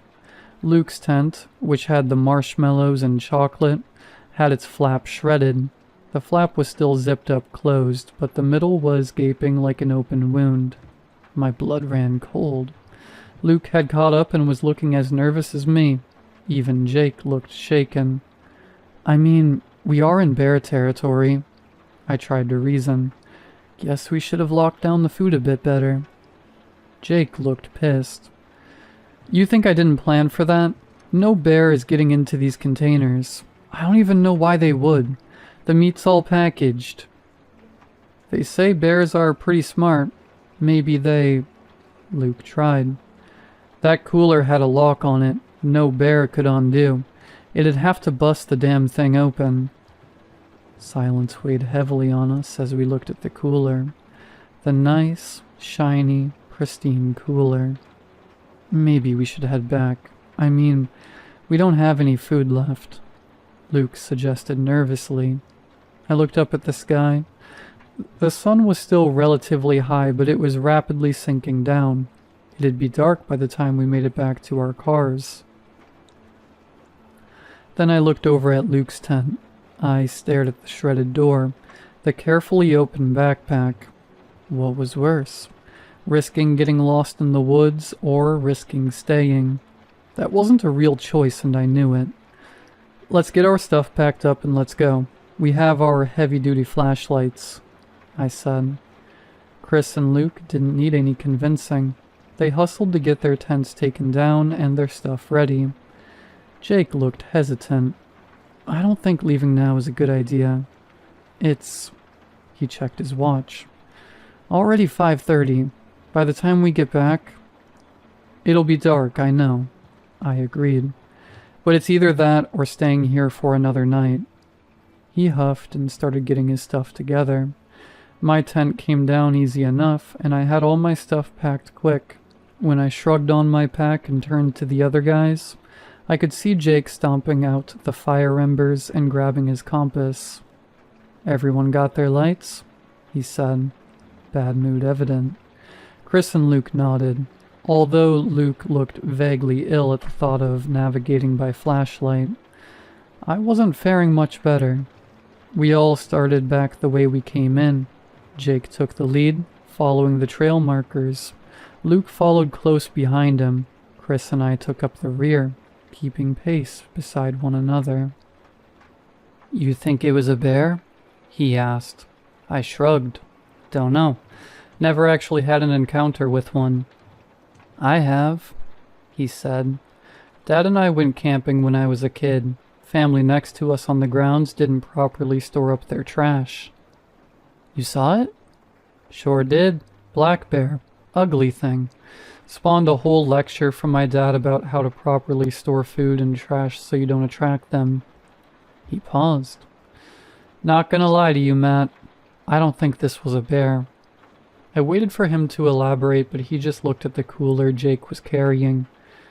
We followed all the safety precautions. Not just that. We were pretty close to the shore, splashing and running around. Just lots of noise. Bears don't like noise. Jake, what way do we go? Luke called, interrupting our silent musing. I looked up from my feet, confused. The spray-painted red triangle was visible on the tree ahead of us. Jake paused. What way do we... He glanced around. I took the opportunity to do the same. Luke was practically bouncing from foot to foot on his eagerness to go. Where's the other path go off to? Another part of the lake? He asked, giving a nervous laugh. Jake wasn't laughing, though. In fact, he was turning an alarming shade of white. I could feel his sudden fear radiating off of him. I was starting to match it. Beyond the tree with our marker, I could distinctly see two paths marked in the same fashion. One veered off slightly to the left, and the other veered off slightly to the right. The marker was dead center. We'd have to choose a path. Jake, which one goes to our cars? I asked. It was a testament to see how stunned he was that he didn't tear me a new one over for questioning him. There'd only been one path coming up, and it was straight as an arrow. We haven't even taken a little sidestep, had just marched straight through the woods. Neither of these paths went straight forward like we had when we came up. So what was this? A whole new split, complete with a line of markers for a path that wouldn't take us back to our cars? Jake, you and your family put these markers up, right? Which way do we go? I asked, urgency creeping into my voice. I don't know, he said, his voice cracking. We never really went out from the path. We definitely didn't mark a new path, and we wouldn't mark with the same damn markers. I looked up again. The sun had crept further down, painting the sky with a faint shade of orange. We were getting closer and closer to sunset. Jake, are you sure we're going the right way? Chris asked. I turned to see him and Luke huddled together behind us. Yes, we go right. Ignore the markers on the left. We go right. How do we know, though? I mean, those aren't the same markers we followed, right? There was only one path coming up. Chris nervously asked. Jake let out a frustrated huff. He slung his pack to the ground and walked over to a tree with some low-hanging branches. I'll come up here and find the clearing we parked near. That way, we can ignore the markers and go to the road. Happy? He snarled before grabbing the branch and beginning to climb. We watched him climb till about halfway up when the leaves began to obscure him. I could hear the branches rustling as he continued his climb. Well? Chris hollered. I see the road, Jake yelled back. We all let out a sigh of relief. This whole trip has been a bit of a nightmare, I commented. Chris and Luke both nodded. I waited to hear the crackling of the branches as Jake climbed down. They never came. We waited there at the bottom for what felt like an eternity. Jake, buddy, you coming down from there? Chris called. No answer. I frowned, trying to see through the thick canopy. Suddenly I heard the sound of something hurtling through the branches. The crashing was fast, a free fall as whatever it was collided with everything in its path. I jumped back in time to avoid being knocked over the head with whatever it was that had fallen.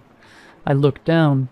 A hiking boot lay sideways on the ground, its ties unlaced. I looked back up into the canopy. The wind blew a little harder, shuffling the leaves just enough for me to see higher up the tree. Jake was gone.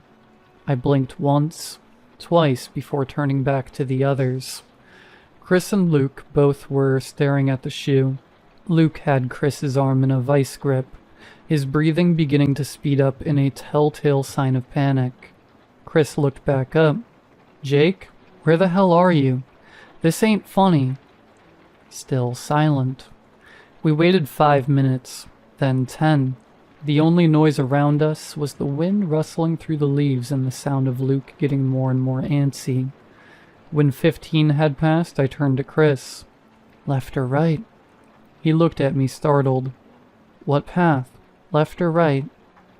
Dude, what are you talking about? We can't leave Jake. Jake's gone. I don't know how or why he seems to think it's funny to leave us here, scaring us half to death. I took a deep breath. We gotta get back to our cars. Leave his pack there. When he wants to stop scaring the crap out of us, he can catch up. Chris paused for a long, tense moment before sighing. Yeah, okay. He looked over at the two paths in front of us. Look down the left and see if it looks familiar. I'll look down the right. I nodded and walked towards the left path.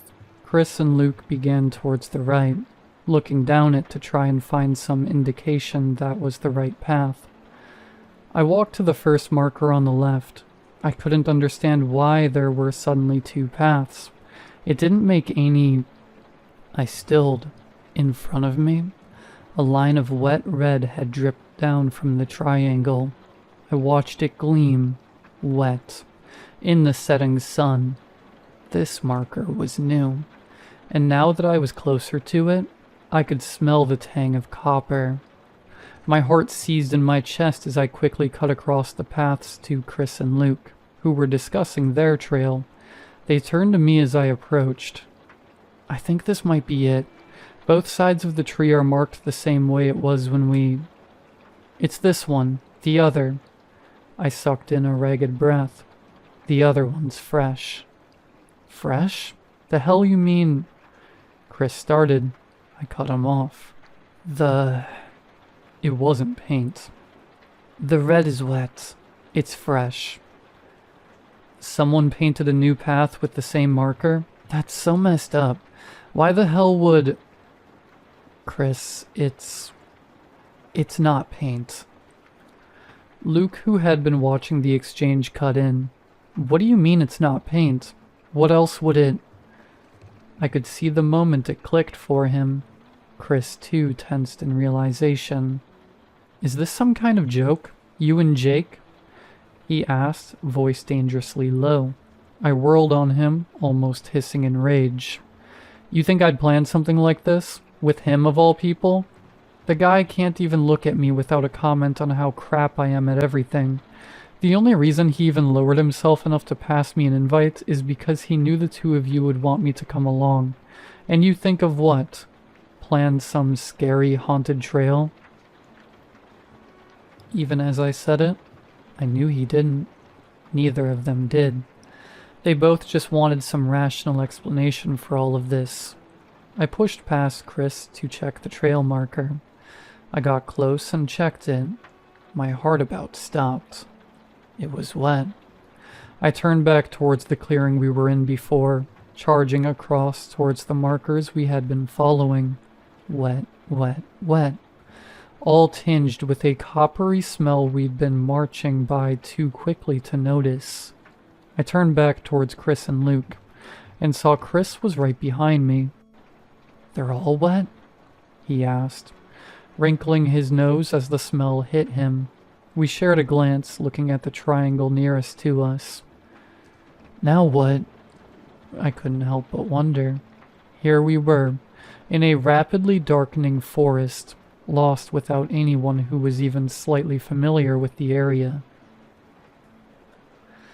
"I've got a compass in my pack," Chris answered. He set his pack on the ground and rummaged through it for a while before triumphantly pulling out the instrument. "Jake had his on him when he went up that tree, but I have my own." He pointed in a direction off to our right. "South is that way. We go that direction. We should get close to the road. As long as you and me and Luke stay close together, we'll be fine." I nodded and turned towards where Luke was. "You hear that? We'll be fine. We just stick together and..." Luke was gone.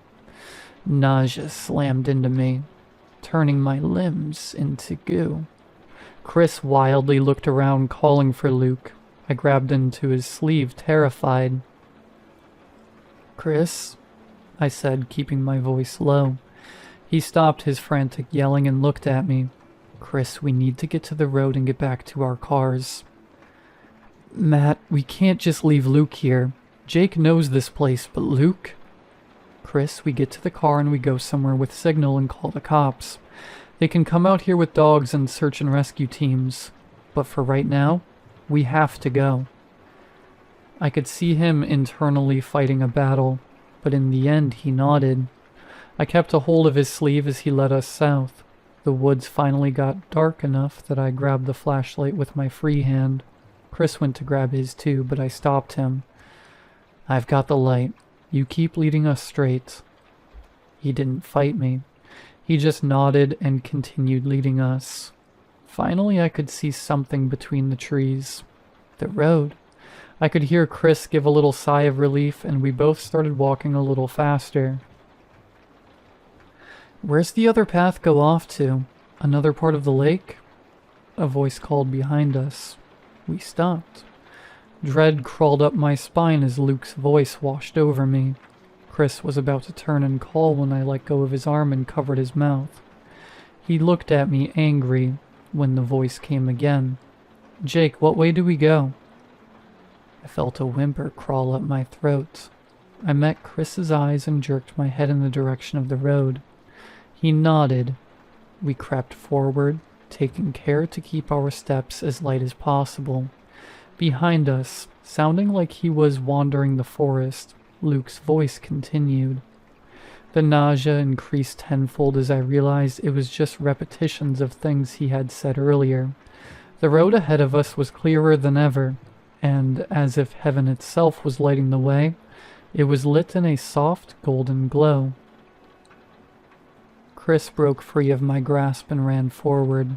The crunching of leaves and sticks beneath him caused the voice to stop, and suddenly the sound of something barreling through the trees made its way to my ears. I sprinted after Chris, unwilling to turn and see what was behind us. We broke from the tree line scared to death. The noise behind us didn't slow down. Run across the road. Run, I called, not even slightly slowing. I vaguely noticed that the light seemed to be getting brighter, but I ignored it in favor of sprinting harder. Chris cleared the road, and I was right behind him. I heard an odd noise, almost like brakes squealing. I spun around in time to see something big behind us get thrown forward across the road as a car slammed into it. My jaw dropped as everything seemed to come to a stop. The car was dented on the hood, and its driver stumbled out, confused. I didn't hesitate. Neither did Chris. We ran up to her, urging her back into the car.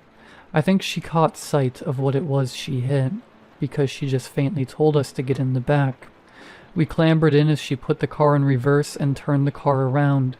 She started the car back towards town, and I couldn't help but stare out the back window. As the driver took a turn and the thing was going out of view, I saw a twitch and begin to rise up. The driver's name was Eve, and she was trying to head home from a work trip in another city. She'd been passing through by happenstance, and was grilling us on what the hell that thing was. A deer, an elk, a moose. It's awful far down south for moose, but damn if that sucker wasn't big. I just asked her to drop us off at the police station. She looked back at us confused, but said that was fine. I closed my eyes. When we got there, we told them the whole story. They obviously had some questions, and I knew they didn't believe us on multiple parts. They told us not to leave town and that they'll have more questions for us later. They took us up in the morning to get our cars. When we got to the spot we'd parked, the cops just looked as baffled as Chris and I had felt this whole trip.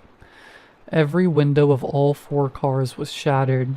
The tires were slashed, with big, great gashes, and the trunks had been ripped open by force. Luke's car even had a door ripped off its hinges. The offending piece of metal bent out of shape a few yards away. The cops just took us home.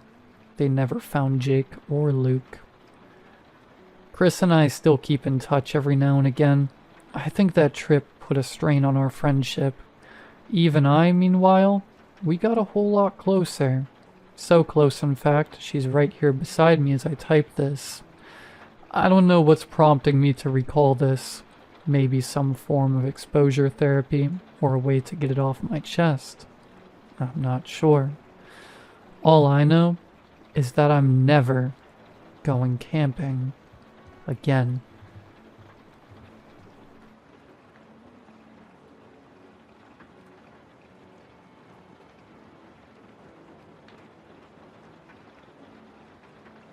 When my daughter started drawing pictures of me dead, I thought it was just a phase.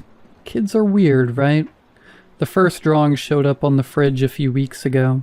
I was half awake, grabbing some coffee, when I noticed a new crayon sketch next to her usual stick figure family doodles. But this one was different. The bright reds, yellows, and blues were gone, replaced by thick, messy black lines. It showed a stick figure with a crooked smile, labeled Daddy, impaled on a giant spike. Blood, or the crayon version of it, gushed from the top of my head in heavy red streaks. I just stood there, not sure how to feel. Jenny walked in, dragging her stuffed bunny, and climbed up on the kitchen stool. "Hey, sweetie," I said. "What's this one about?" She glanced at me, completely calm. "It's from my dream." "Your dream?" I laughed, a little uneasy. "That's intense." She just nodded and poured herself some cereal like nothing was wrong. I took the drawing and tossed it in the trash. That should have been the end of it. 2 days later, I found the second one under my pillow. This time, the daddy stick figure was being ripped apart by what looked like wild dogs' round mouths full of teeth, red, angry eyes, all snarling. Again, way too much red crayon. "Jenny," I said when she got home from school, These drawings, they're starting to get kind of scary." She gave me a little wink. "He told me to draw them." "Who?" She shrugged. "Just the man in the walls." My skin crawled. I told myself it was just her imagination again. Maybe something she picked up from a cartoon or a spooky kid in her class. Still, I emailed her teacher, Mrs. Carter, just to be sure. She replied the next morning. "Jenny is a very imaginative child. Exceptionally talented, actually. Some kids just process the world differently. Yes, she talks a lot about her dreams, but they're only dreams. Let me know if you'd like any resources. Mrs. Carter." Only dreams. Right. A week later, something happened that I couldn't explain. I was out back chopping wood near the shed. One of the big branches, thick and old, suddenly broke loose above me. I heard it at the last second before it slammed into my shoulder. The pain was blinding, but I managed to crawl away. No major injuries. Just a bruised collarbone. I iced it and tried to shake it off. That night, Jenny left another drawing on the kitchen table. It showed me by the shed, crushed under a massive branch. Blood and all. But here's the part that made me stop cold. I was wearing the exact same hoodie as in the drawing. Same lettering, same boots, even the same axe. "Jenny?" I said, my voice shaking. "When did you draw this?" She looked up from her juice box. "Before school?" "No, I mean before or after I got hurt today." "Before," she said, frowning a little. "But I guess I messed up. You didn't die." Then she skipped away, humming to herself, leaving me alone with the picture. I checked the trash where I'd thrown the old drawings. They were all still there. Too specific, too real, impossible to ignore now. I started keeping a record. She made a new drawing every night, sometimes two. Always of me, always dying. One where I was electrocuted in the bathtub, one where I jumped off the roof, one where a plastic bag was pulled over my head, my fingers clawing at it. They were getting more detailed, more real. Sometimes I'd wake at 3 a.m. and hear her crayons scratching from across the hall. I stopped sleeping. Then on Tuesday, I found a drawing that chilled me to the bone. It showed me laying in bed, eyes wide open, mouth agape, blood pouring from my ears. Above me, something massive and black, faceless but shaped like a person. Its body was made of lines like frozen TV static caught mid-buzz. At the top, in red crayon, "Tomorrow." That night, I locked my bedroom door, unplugged everything, slept with a flashlight and a baseball bat. Every creak in the walls made me jump. At 4:10 a.m., the baby monitor, which I hadn't used in months, crackled to life. No voices, just static. I unplugged it, but when I woke in the morning, the picture was gone. In its place, a new one. Same bed, same body, same blood. Caption: "You got lucky." I confronted her.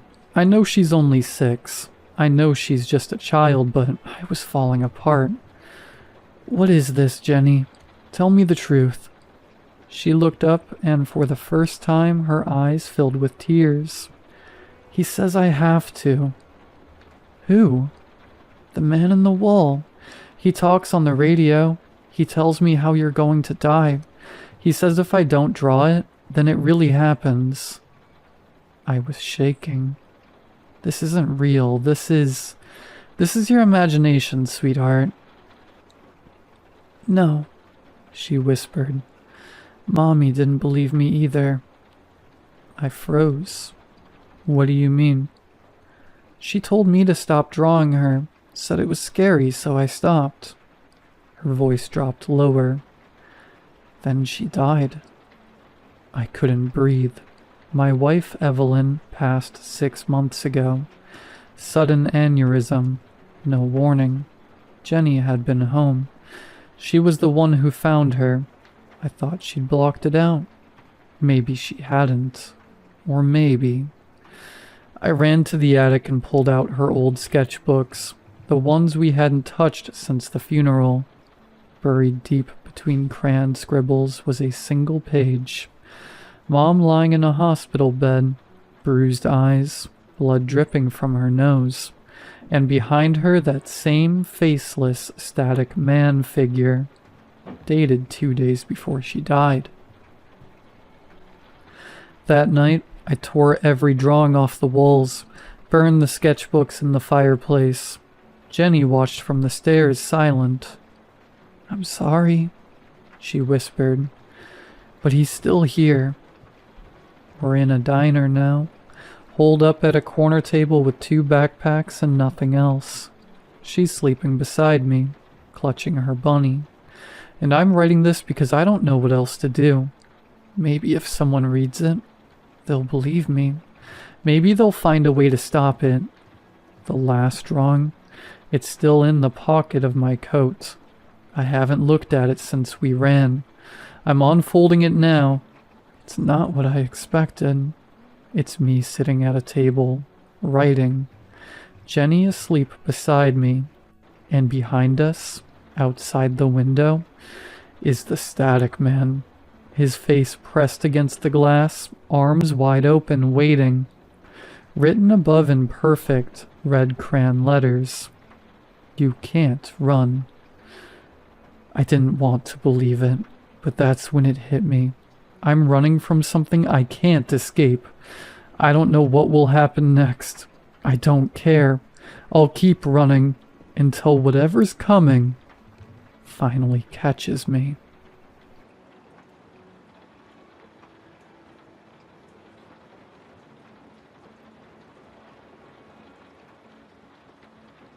No wonder you're upset. Your dad has been treating you like crap, came the text message after a few seconds of typing bubble.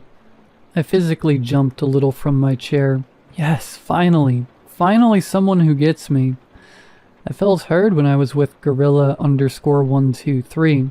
Not only did he listen to my struggles, he made me feel okay about the hosh-posh of emotions inside me. He made me feel not broken. I'm sorry I'm always venting to you, I say, not being completely sincere in my apology. Don't you dare say sorry. What are friends for, after all? He replied. I sighed with relief. I could rely on Gorilla_123. After all, he had been hearing me vent non-stop for 3 months now. You see, my life is somewhat of a mess. My single dad treats me like a burden, even though all he does is drink all the time using my money. My job as a waitress is, well, soul-crushing. However you make sense of that.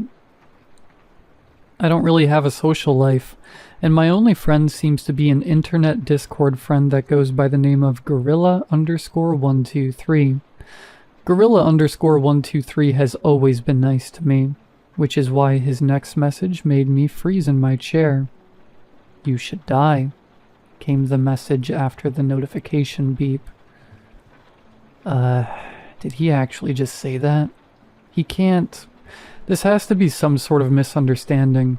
He knows that, well, me being so emotional would cry at something like that. This has got to be a mistake. What do you mean? I ask. I mean, think about it. The world has been treating you like garbage. The world doesn't deserve you, he said. Ain't no way he actually meant it. Has he gone crazy out of nowhere? He had never said anything even remotely like that. Getting told I should die after being called a friend was not something I expected today, despite how usually crappy my days go. No, I replied. I can't see you upset like this. I can't see you being tortured every single day. It hurts me, he replied. And then he said something that made this whole situation more real than I ever realized. Look outside. I stared at the reply for a few moments, trying to understand what it means. He couldn't be asking me to actually look out my window or something. Could he? Well, I got up and glanced out the window into the dimly lit streets. Nothing. I sighed with relief. I was half expecting him to be standing there. Thank God he isn't. And then I noticed someone barely peeking from behind our car. A gorilla mask. Everything stopped for a moment as my heart struggled to continue working. The gorilla mask was pitch black with faintly glowing red eyes. I stood there, unable to move or speak, looking at the masked man as he slowly revealed himself in full by coming out. I don't have any words to describe his build except he was a giant, and he held a knife that shined against the full moon. My throat felt dry as I stared at the man. Gorilla _123. How the hell does he know where I live? Did I say it by mistake? My dumb butt would probably do something like that. It took all the energy in my body to finally break out of the trance. I closed the curtain quickly, turned off the lights, and slid below my bed. If you feel like mocking the sheer stupidity of hiding under the bed, then I would just say that you clearly haven't been in a situation like this. My brain was paralyzed, and this was the best I could do. My last hope, it seemed. The door was kicked open with such a loud thud it made my heart jump. I struggled to keep my cries as quiet as possible. The man started humming as his footsteps echoed like thunder through the house. "Where are you?" He sung in a peaceful and sweet way. It made my stomach churn. I was going to die. Why did I even start venting to him? What was I thinking? I should have started repenting, I guess, but all I could think of was how dumb I am. The footsteps ran through the whole house. I hope my dad doesn't wake up. I hope he stays hidden, fallen on the floor behind the sofa after drinking more than he could handle. I know he sucks, but he has his own problems. He wasn't always like that. He was the most caring dad, always cheerful. And then Mom died, and who he was died with her, being replaced by an empty shell that just drinks and shouts. He is just grieving, though, isn't he? I hope he stays safe. Knock, knock, knock. The knocks on my door were so sudden and loud that I couldn't stop myself from bursting into tears. I shouted and cried, begging the man to leave me alone, begging him to let me live, shouting that I still had much to live for. "Please go away," I screamed, my body slowly accepting the fact that I will die in a few minutes. And then, ding ding, a notification. The knocking stopped. I slowly slid out the bed, still whimpering, and walked to the screen. "I was just messing with you. Get pranked. Anyways, I got you, friendo. Killed your dad for you. Now, no need to thank me. I'll go now. Gotta sleep."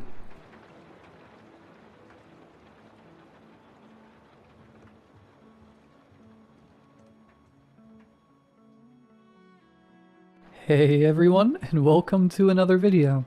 Tonight we have 2 hours of horror stories. I hope you all enjoy them. I want to make a deal with all of you. If this video can reach 2 likes, my next upload will be a 10-hour video with no mid-roll ads. But on a serious note, thank you all so much for the support on the content lately.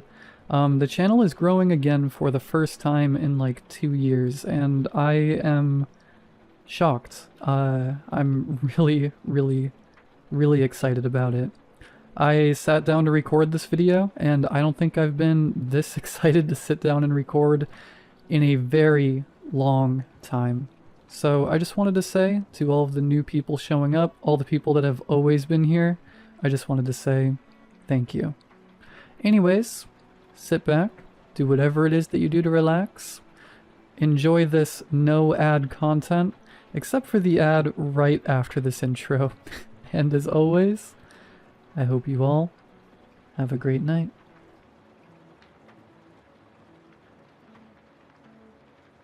Have a good night. Stay safe. My last passenger exits the car and slams the door, ignoring my goodbye, engrossed in her phone. Alrighty then, I mumble, rating her and opening my map back up. I check the time and I still have time for one last ride before I should head home for some sleep. I set my signal to available and just wait. My last drop-off was for the college dorms, so if I wait a little bit, I'm sure I'll get another. It's Friday night. Everyone's out. I'm tapping my red painted fingers on my wheel when I see her. A teenage girl standing on the sidewalk under a streetlight. She's small, maybe 5 feet. Large brown eyes with a thick dark lash. Blonde hair pulled back in a braid, and a cardigan covering her shoulders. She has a small brown purse in her hands. She looks like a doll, and she looked anxious. I pull up a little and roll down my window. "Hey, hun, you okay?" I ask. "Oh, yes, I am. I'm just..." She looks down the road, waiting for my ride. "Are they late?" I ask her. She's quiet as she stares down the empty streets. "Yes, I suppose they are," she whispers. She seems scared, and I can't decide if she's scared because of the person or because of their absence. "I can wait with you, if you would like," I tell her, putting my status in on available on the app. "Oh, you don't need to. I'm sure I'll manage," she says shakily. "It's no problem. We've already spoken more than me and my last passenger, and I was with her for 20 minutes. I could use the company. Come on in," I tell her, unlocking my door. She pauses and then slowly climbs in. She seems familiar to me. Her small frame and blonde hair, very reminiscent of my sister when she was her age, about 10 years ago. When I see her dress up close, I see it has little flowers all over it. The blush color of the flowers match her cardigan. "Your outfit is cute. Very vintage. I love it," I say, handing her a water bottle. She smiles small and mumbles something that sounds like thank you. We sit in silence for a few minutes before her voice squeaks. "You have pretty eyes. They're very green, like an olive," she says shyly. "Oh, thank you. I made them myself, actually." I wink at her. She laughs softly and looks back at the road. "It's been about 15 minutes. Do you want to call them?" I ask her. "I don't have a phone, and I don't know the number," she tells me. "Do you know where it is that you need to go?" I ask her. She looks at me and nods. "How about I take you? I do it for a living anyways," I offer. Oh, that's so nice of you, but I don't have any money to pay you with," she stammers. "It's on me. Consider it my Good Samaritan act for the day." I pull up my GPS app. "Go ahead and put your address in here." She methodically punches in the information. "Can I ask you a question?" she asks me. "Sure," I respond. "Why are you being so nice to me?" she asks, slowly turning to me. I smile sadly. "You seem familiar to me. I think you remind me of my sister. She lives far away from me now. She got married and has kids. I miss her so much, and I would never want her waiting alone outside in the dark. A lot of creeps out at night." I pull up the GPS map. Only 15 minutes away. Not bad at all. She seems to accept that as an answer, as she leans back and gets comfortable in her seat. "You're a nice sister," she tells me quietly. I put the car in drive as I pull out into the road. "I definitely try to be," I respond. We let the radio fill the silence as we drive through an area I'm not super familiar with. The very manicured trees start getting more scraggly as we turn down the dark curve of streets. The app says 2 minutes away, so I finally ask her. "Where am I taking you?" I ask her. She doesn't respond. As we pull up to iron gates, I slow down and lean forward, trying to see where we ended up. "Is this..." I begin. Thank you for the ride. You're a very nice person. I like nice people, she tells me, patting my hand. You're welcome, I say slowly, looking at her in my passenger seat. I stop the car and she unbuckles her seatbelt. I'm Marianne, by the way, she says. I smile back at her. Sadie, it was nice to meet you, Marianne, I tell her. It was a nice drive, and thank you again for the ride home. She beams. Home? I ask, looking up at the rusted sign that has weathered over the years. Goodbye, Sadie. She steps out of the car, waves at me through the window, and walks past the sign I've been staring at. Sanitarium. And then I finally realize where I recognize her from. She doesn't remind me of my sister. She was on the news. She murdered her 2 sisters in cold blood and took their eyes as souvenirs. They were calling her the Doll Eyes Killer. When they asked her why she did it, she looked at them confused before speaking. Because they weren't nice, she said matter-of-factly. I'm still staring after her, slack-jawed, when she looks over her shoulder at me and winks.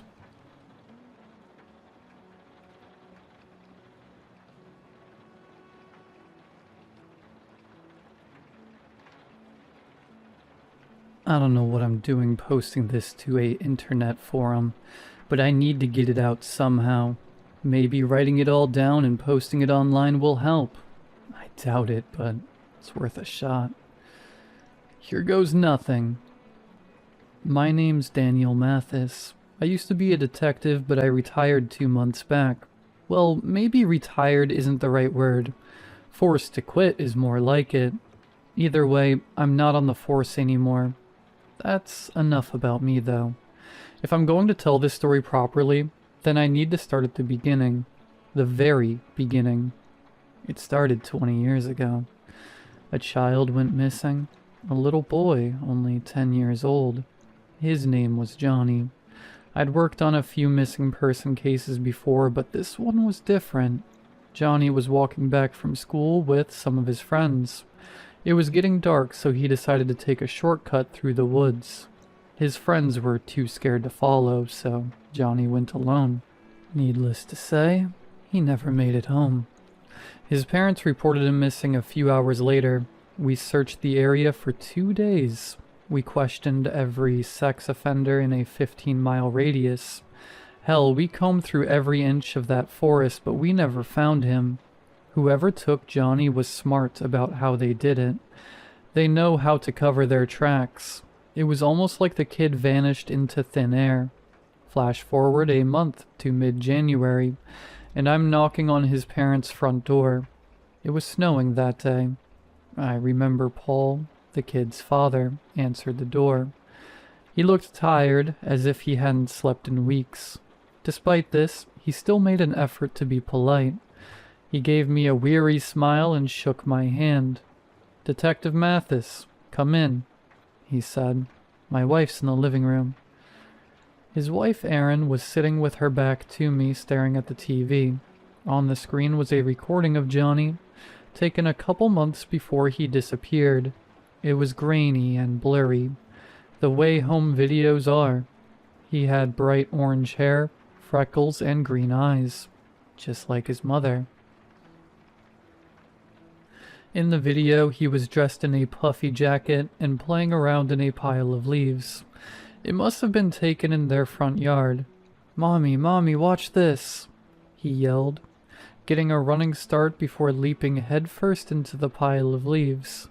He burst out a few seconds later, stray foliage clinging to his hair. "Wow, sweetie," Erin's voice said from behind the camera. Johnny flashed a beaming smile, showing off the gap between his 2 front teeth before preparing to jump into the leaves once again. I stood in the doorway to the living room watching the video unfold. Once it reached its end, Erin started it from the beginning. It was only a few seconds long. She gazed onto the TV, rubbing her necklace with her thumb, silently whispering along. "Dear?" Paul said. shaking her from her trance. "Detective Mathis is here." Aaron looked over and paused the video. "Please, take a seat," Paul said, gesturing to a chair.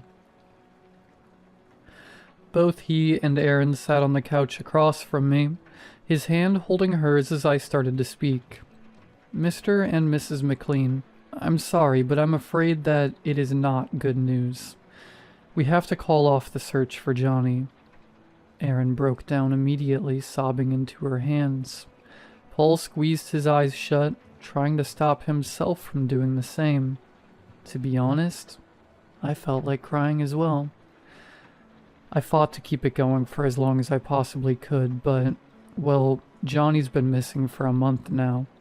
We've run out of leads. We're going to keep the case open, but until any new evidence comes to light, well, there's nothing we can do. The living room was filled with the sound of Aaron's wails.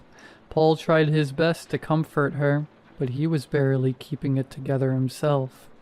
"You promised," Aaron started to shout. "You promised you would bring him home."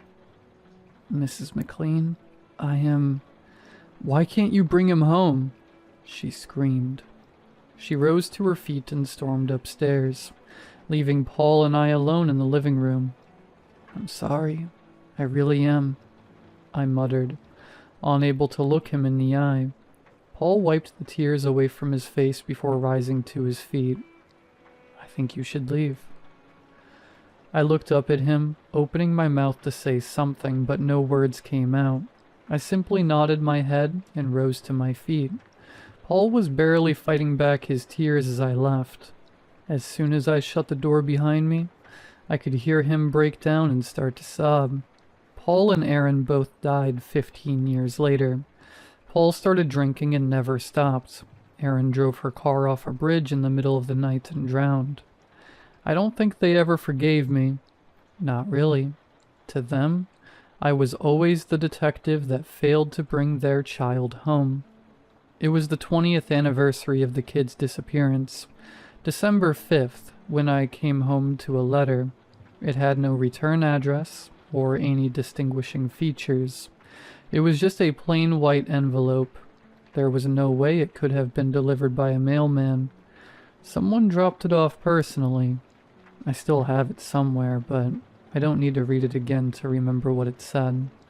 The words are branded into my brain like a hot iron. I sat at my dining room table, cut the envelope open, and started to read. "Dear Detective Mathis, if things were different, I would have written this letter to Johnny's parents. I regret that I never got the opportunity to explain this to them. I know they never would have been able to understand, but I would have liked to explain it regardless. Enough about that, though. With them gone, I have decided that the only one worthy of my confession is you. I watched you search for me, you know. I watched your interviews on the news. I watched as every lead you had went cold. In fact, I've seen you in person. You wouldn't have noticed me. I would have just been another face in the grocery store on the streets. But I noticed you. I always noticed you, Detective Mathis. I am sure you have figured it out by now, but I am the one who took Johnny. I am the one who snatched him away in the woods 20 years ago. I still remember how I lured him into my car. I remember how I knocked him unconscious. I remember how much I was shaking. I want you to know that I never touched him. Not like that, anyway. I want that to be known. On the back of this letter are coordinates. Follow them, and more will be revealed. And if you tell the police about this, you will be throwing away your only chance to do right by Johnny. No more mysteries. No more games. It's time you learned why I did what I did. I sat there reading and rereading that letter for what felt like hours. There were two possibilities. Either the person who took Johnny 20 years ago had really sent me a letter confessing his guilt, or someone was messing with me, and I did not know which was worse. I flipped the letter over and looked at the coordinates, careful not to touch the paper too much. If this really was written by the person who took Johnny, I wanted to preserve the prints. Staring at the coordinates, my first instinct was to call the station, but then another thought came into my mind. I knew that if I showed up with other cops and guys who took Johnny was there, he'd just get arrested. If I went by myself, I knew I could give him what he really deserved. No witnesses. No one to stop me from putting a bullet in his head. Besides, I could have just said it was self-defense. This man put Johnny's parents through hell. I wasn't about to pass up the opportunity to put him in the ground. I took a picture of the coordinates and plugged them into Google Maps. It was about a 30-minute drive located deep in the woods outside of town. I threw on my coat, grabbed my gun, and raced out to my car. I'm surprised I didn't get pulled over with how fast I was going. As I sped down the interstate, the leather on my steering wheel creaked beneath my grip. My knuckles turned white, and I caught myself grinding my teeth together. I thought about what the letter said, how he bragged about seeing me in public. How many times had I walked past this guy? How many times had I passed by someone on the street corner? And that someone was him. I wasn't a cop at this point. I didn't have my badge or my lights on. I was just angry and ready to kill a man. Eventually, I turned onto an old dirt road.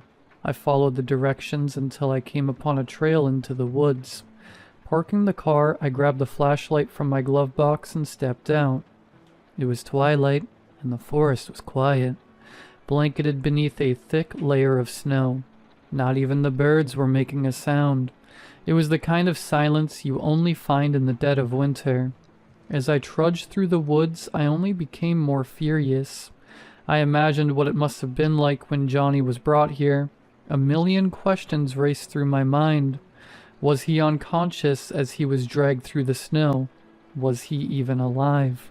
Did he leave a trail of blood, or was he wrapped tightly in a garbage bag? The coordinates took me off the trail and deep into the woods. I didn't even consider if I was going to be able to find my way back. I only had one thing on my mind. Finally, I reached the coordinates, only to find nothing. It was just a small clearing, snow-covered ground, bare trees, and the dark sky hanging above. I shined my flashlight around, desperately searching for something, anything.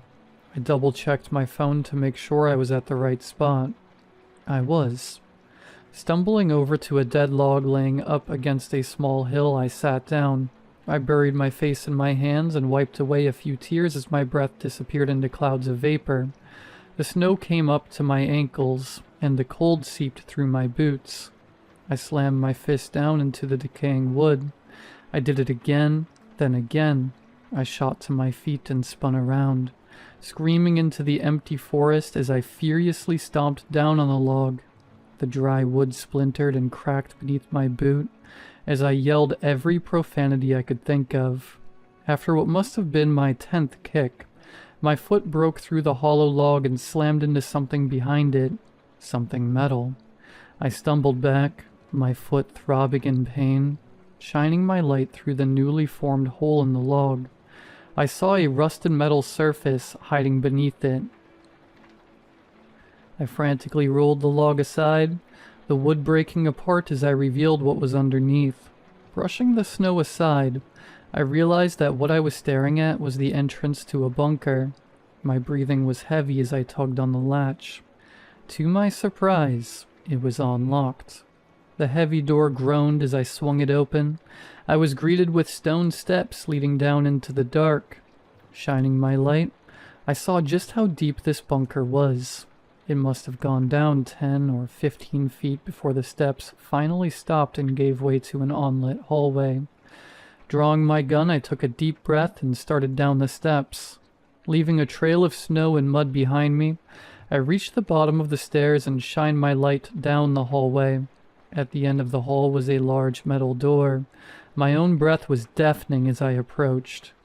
Against the wall, next to the door, was a dial. Holding my flashlight in the crook of my neck, I turned it. I flinched as some sort of intercom screeched on. blaring an old and grainy rendition of When Johnny Comes Marching Home. It began with deafening drums and an ear-piercing whistle before giving way to a cacophony of voices. When Johnny comes marching home again, hurrah, hurrah. Stuffing my gun into my holster, I clasped my hands over my ears as the sound of an entire choir echoed throughout the bunker. We'll give him a hearty welcome then, hurrah, hurrah. Pushing the metal door open, I stumbled into the room beyond and frantically looked for the source of the music. The men will cheer, the boys will shout, the ladies, they will all turn out, and we'll all feel gay when Johnny comes marching home. At the end of the room was a computer with multiple monitors, and of which was hooked up to a loudspeaker, and we'll all feel gay when Johnny comes marching home. I grabbed the wire and ripped it out of the speaker, abruptly stopping the music, with the song no longer playing. I looked around to get a feel for my surroundings. I was in a concrete room with low ceilings and flickering fluorescent lights. It looked like an old hospital ward. The counters were populated by scalpels, operating tools of various sizes, and syringes.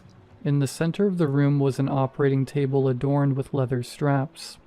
The whole room smelled like rubbing alcohol. The lights in the ceiling did a poor job at illuminating things, making the whole bunker feel claustrophobic and suffocating. The wall on the left was like something you would see in a mystery film. Hundreds of pieces of paper pinned to a notice board. Some of them had notes furiously scribbled down in handwriting I could barely decipher. Others, however, looked like printed-off images of star systems. A picture of the Milky Way hung next to an old newspaper clipping from 20 years ago that read, "Strange lights spotted in the night sky." The wall opposite of that was, in fact, not a wall, but rather a glass divider, separating this section from the room of whatever was beyond it. Behind the glass was a thick blue mist, so dense that I couldn't even begin to see what was on the other side. "Johnny, are you here?" I shouted, running up to the glass and trying to peer through. Stepping back, I looked around the room in search of something to break the glass. That's when I saw it. On one of the computer screens was a recording titled, "For Mathis." Approaching the screen, I moved the mouse over it and clicked play. "Hello, Detective Mathis." My grip on my gun tightened when I finally heard his voice. For 20 years I had imagined what this monster sounded like. Finally hearing it felt surreal. The voice was slightly garbled by a modulator, but I could still tell that he was around my age, mid-60s at most. If you are listening to this, then you read my letter. If you were hoping to arrest me, or maybe even kill me, I am sorry to disappoint you. I have taken exhaustive steps to cover my tracks. Even if you manage to find my identity, I will be long gone by then. I clenched my jaw, imagining how satisfying it would feel to choke him out. I am sure you have many questions, and I think that this recording will answer most of them. But before I can explain anything, I think it is best to introduce you to someone. With that, the chamber behind the glass divider began to hiss. The fog quickly dissipated, and the room beyond was revealed. I don't think I'll ever be able to forget what I saw when the mist fully cleared. I still see it. Every time I close my eyes, every time I fall asleep, I see that thing. On the other side of the glass there was I don't even know what to call it. It looked vaguely humanoid, but its limbs were more akin to an arachnid. Countless fingers with numerous joints sprawled forth from its palms like a spider web. Its skin was brown and covered in a thick layer of slime that dripped down onto the floor. Its emaciated torso was hollow, its ribs curling outward to form a central cavity that bellowed slightly as the thing quietly breathed. "Detective Mathis," said the recording. "Meet the basilisk. Whether that is its true name or simply what it has chosen to be called is beyond me. As my eyes traveled over the creature's horribly misshapen and grotesque form, I saw something that made my heart sink into my stomach. Encased within its open rib cage was a body. It was small, frail, and wrapped in a cocoon of sinew. It dripped with the strange fluid, and parts of its discolored skin seemed to be merging with the creature itself. Taking a step towards the glass, I let out a quiet gasp when I saw the strands of orange hair hanging from its scalp. "Johnny?" I whispered. To my horror, one of his green eyes fluttered open, his irises bloodshot. He looked at me for a split second before his pupil rolled back into his head, and he started to thrash about. He was alive. Through the glass I could hear horrible, excruciating groans. I pray I never have to hear anything like that again. They reverberated off the walls of the bunker, the choked sobs of a child. A child crying not because he is sad or because he needs attention, but because he is in pain. I pressed my hand against the glass and fought back tears as I watched Johnny, the boy I thought had been dead for 20 years, writhe in agony before my eyes. Suddenly his screams were overpowered by a low groan. A strange clicking noise filled the room as the many elongated fingers of the basilisk began to twitch. After a few seconds, Johnny's muffled screams were silenced. His eyes fluttered shut, and he went still. As he stopped moving, so did the basilisk. "Johnny? Johnny!" I screamed, pounding on the glass. Neither he nor the creature responded. "Incredible, isn't it?" The recording spoke again. "The basilisk came to me 20 years ago. Its spacecraft descended from the stars before my very eyes." I was barely listening to the recording at this point. My eyes were fixated on Johnny as he lay motionless inside the creature's chest. "Do you want to know the interesting part, Detective Mathis? When it came to me, I was a dying man. Brain cancer. Stage 4, inoperable." His voice seemed sullen before perking up as he continued. "The basilisk cured me. I should have died years ago, but it halted my tumor in its tracks." I began to look around the room, searching for some way into the chamber, but I found nothing. Johnny was completely sealed off. Can you see it? The fluid that it is secreting? In that fluid lies the cure to cancer. Can you imagine a world where we do not have to fear such a horrid fate? The enzymes in that fluid were the key. I knew that if I could isolate them, learn how to replicate it, I could make cancer a thing of the past. And the basilisk was willing to help me. The voice paused for a second, and I could hear the man let out a sigh. Except it needed something from me. It wanted a child. I've replayed that part in my head more times than I care to admit. It never fails to make me sick. The basilisk is a creature of the abstract. It feeds off futures that never were, and there is no one who has more potential or imagination for the future as a child. Johnny is alive in there. The basilisk is keeping him alive, keeping his psyche trapped in the body of a child, dreaming of the future he never had. I know your first instinct will probably be to try and pull him out, but that won't save him. The basilisk has been feeding off of Johnny for 20 years. They are merged in body and mind. If you separate them, they both will die. I started to cry. I stumbled back and leaned against the operating table, unable to peel my eyes away from the glass. The voice sighed deeply. "I know you think I'm a monster, Detective Mathis, but I stand by what I've done. Do you know why?" He sounded so arrogant, so damn smug. "Because I figured out how to replicate the enzymes. In a few years, I will have a cure to every type of cancer there is. Do you know how many children die of cancer every year? Nearly 100,000. Nearly 2 million children have died in agony since I first took Johnny. Since I gave him to the basilisk. I had to do this. I have a duty to save as many as I can, and the basilisk never would have helped me if I hadn't given it a child. I sacrificed one so I could save millions. No matter how hard I tried, I could not look away from the display on the other side of the glass for more than a few seconds.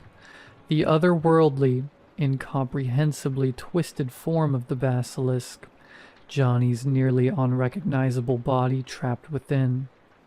If I had gone to the government, the voice began again, they would have locked it away beneath the Pentagon. They would have tortured it, and if they ever realized the good it could do, they would have only given it to the rich, the 1% of the 1%, the corrupt, the greedy, and the perverted. I could hear the anger and bitterness in his voice. I'm going to give this cure to everyone, not just the wealthy. Soon cancer will be a distant memory. Johnny has made a necessary sacrifice. His suffering has led to an unprecedented leap in medicine. As the recording continued, I approached the glass, looking at the emaciated husk huddled within the chest cavity. His eyes opened again, only for a second. It looked around the room, seeming to follow the web of fingers clinging to the ceiling. In the seconds before he shut his eye again, I could see Johnny's pain, his fear. Now, the recording continued. The way I see it, you have a few options. You could call your precinct, but that would be foolish. If you show them the basilisk, the CIA won't be far behind. If they don't kill you, they will brainwash you into never speaking of this again. They will take both the basilisk and Johnny away for study. He will remain in his living hell, and it will be your fault. I looked down at the gun in my hand, running my thumb over the black metal. Your second option is to kill them, the recording said. Even though I knew they were coming, I felt my heart sink into my stomach as he said those words. I trust you brought your gun. The glass is not bulletproof, and neither is the basilisk. Just a few shots is all it should take. I am no fool. I know that if the basilisk is left unattended, it will eventually leave the bunker and begin searching for other children. Just like any junkie. The high will wear off and it will search for the next one. I could not bring myself to end its life. I worked with it for many years. It is practically my colleague. For the first time since the recording began, I detected a hint of compassion in his voice. So it's up to you, Detective Mathis. You can put Johnny out of his misery and walk away. You can be satisfied knowing that you ended his suffering the only way you could. Alternatively, you could notify the government. You could risk your own life and doom Johnny to who knows how many more years of agony. You are a pragmatic man, much like myself. I trust you will make the correct decision. And with that, the recording was over. I was left in the bunker with nothing but the hum of fluorescent lights and the horrible abomination on the other side of the glass. Looking up from my gun, I saw Johnny staring at me, not with one eye, but both. Tears trickled down his cheeks as he gazed at me, his eyes pleading for something. I don't know what was going through his mind. I'm not even sure if he was still capable of thought after 20 years of torment. After a few seconds, the basilisk's fingers twitched again, and Johnny was pulled back into his slumber. I looked down at my gun again. My hand was trembling. A few minutes later, I stepped out of the bunker and into the cold night. The chill nipped at my skin, and the barrel of my gun was still smoking. A light snow began to fall as I sat down on the hollow log. I began to sob. I wiped at my eyes, but the tears kept coming. I'm sorry, I'm sorry. I cried. As I wept, I felt my gun's weight in my hand. 2 bullets, lighter than when I had arrived.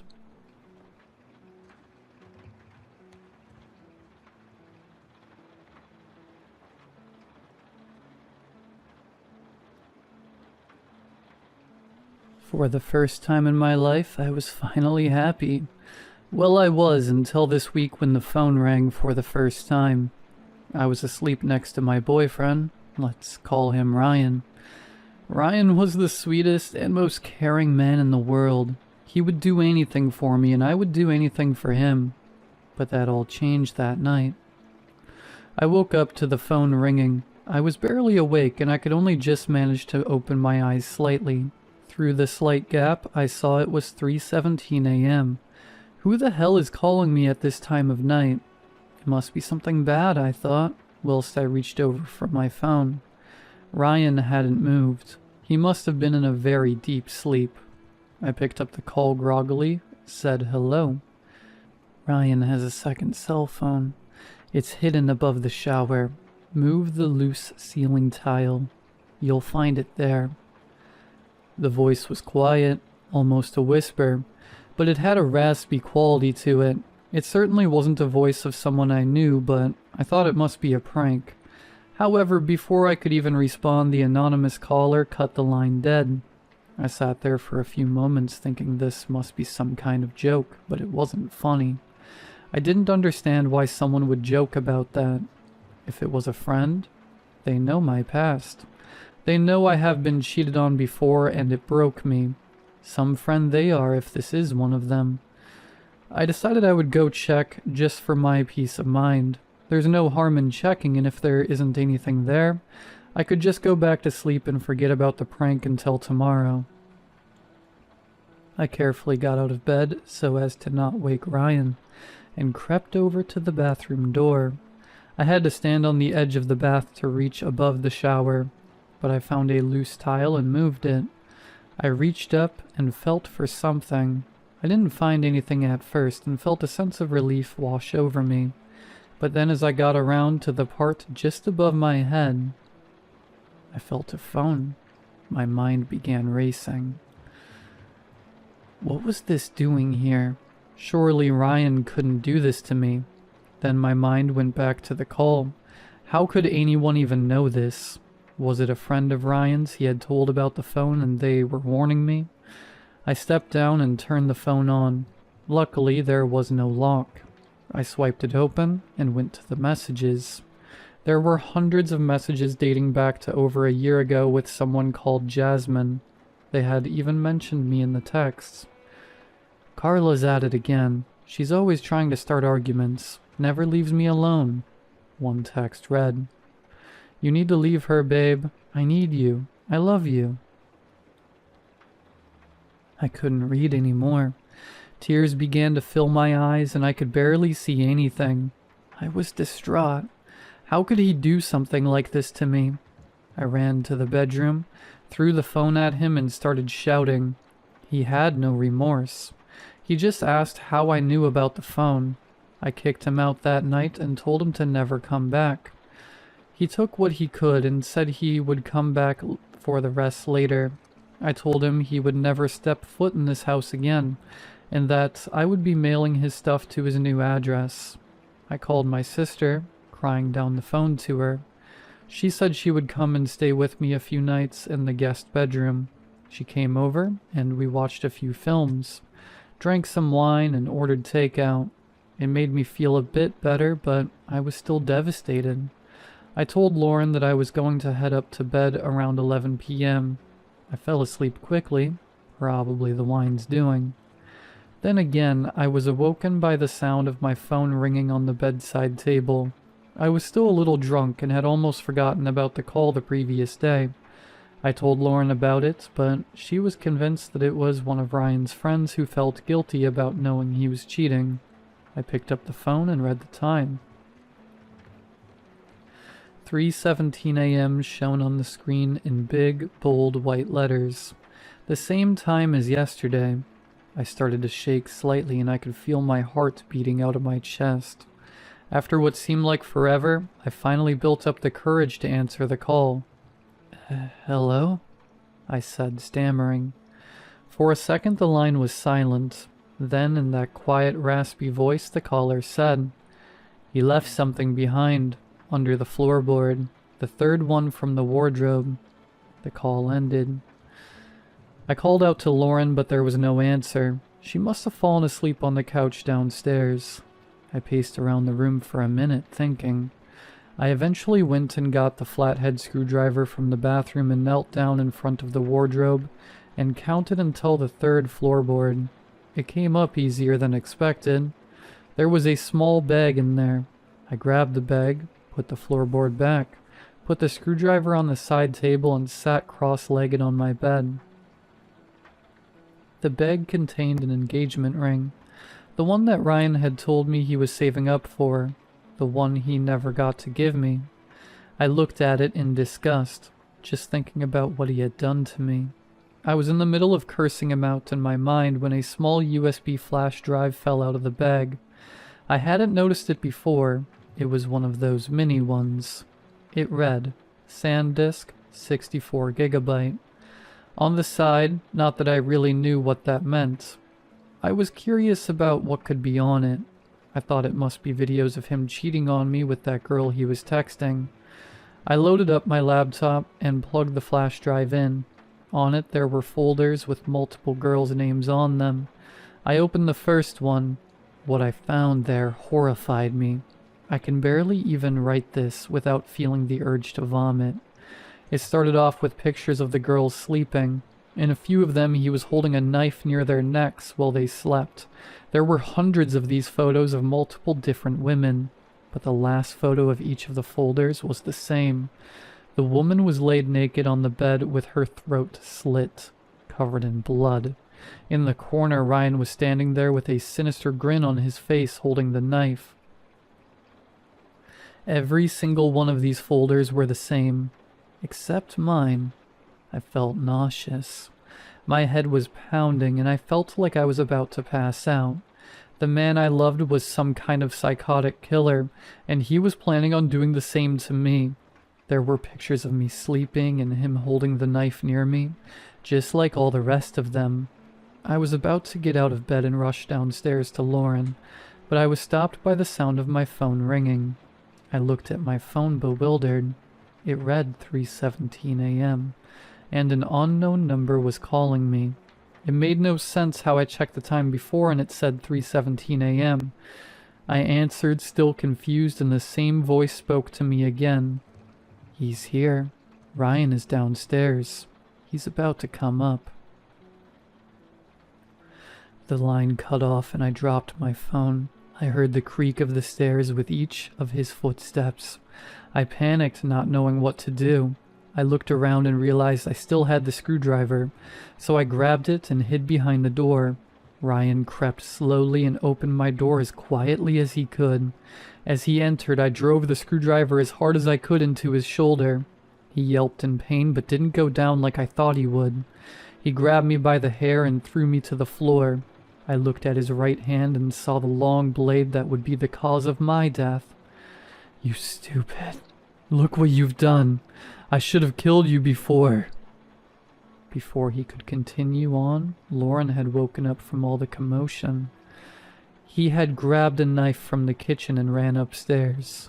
She saw Ryan on top of me and pushed the knife straight into the back of Ryan's neck. He fell down with a thud next to me, with half of him falling on me.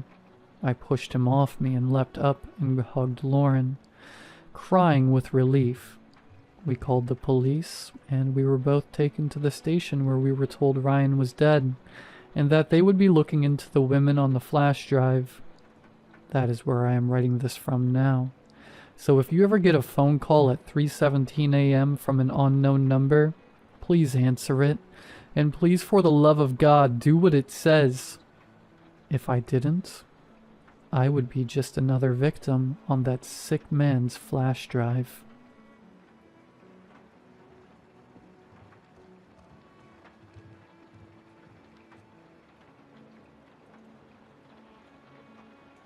The guy moved in late last Saturday night.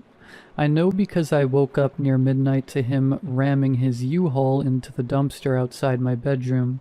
From my second-story window, I watched as he stepped out to inspect the damage. He was tall, almost as tall as the U-Haul, and when he put his hand on his hip, the gap between his arm and chest must have been big enough to fit a medicine ball. I considered going out to help him, but I really didn't want to open that can of worms. I went back to bed, reassuring myself that he'd probably appreciate my pretending I hadn't seen anything. There was a knock at my door early the next morning, and you can't imagine my surprise when I looked through the peephole to see that same man. Well, from the chest down. I only knew it was the same guy because I recognized the white button-down. What the hell was he doing at my door at 6 a.m. on a Sunday morning? Did he see me watching him? Was he mad that I hadn't come out to help? I almost didn't answer, but I knew I'd have to face him eventually.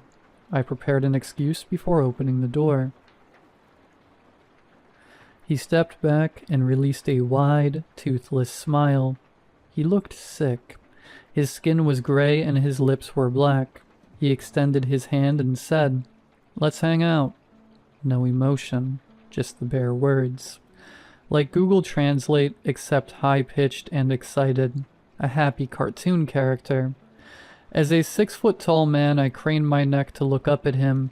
As I met his gaze, something came over me.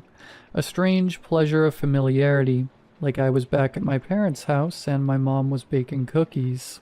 I felt the urge to say yes. Simultaneously, I could appreciate the oddness. I didn't know this guy, even if part of me did, somehow. I fought with myself, figuratively stepping in and out of the door as his smile never relented. "Not right now, Mikey," I said. I hesitated, then closed and locked the door. It wasn't until I was back in bed that I realized, how the hell did I know his name? But the memory faded like a dream. At first I was certain his name was Mikey, but by the time I fell asleep I was sure that I'd just thrown a random name out. Did I even know a Mikey? I woke up a few hours later and spent the day playing video games and watching Friends. I felt uneasy, but I've always had a bad taste in my mouth when it comes to Sundays. This weird feeling that it's going to be the last good day of my life, like the next day is the end of all happiness and the start of eternal torture. Maybe I just hate my job more than most people. Around 5:30 a.m. Monday morning, there was another knock.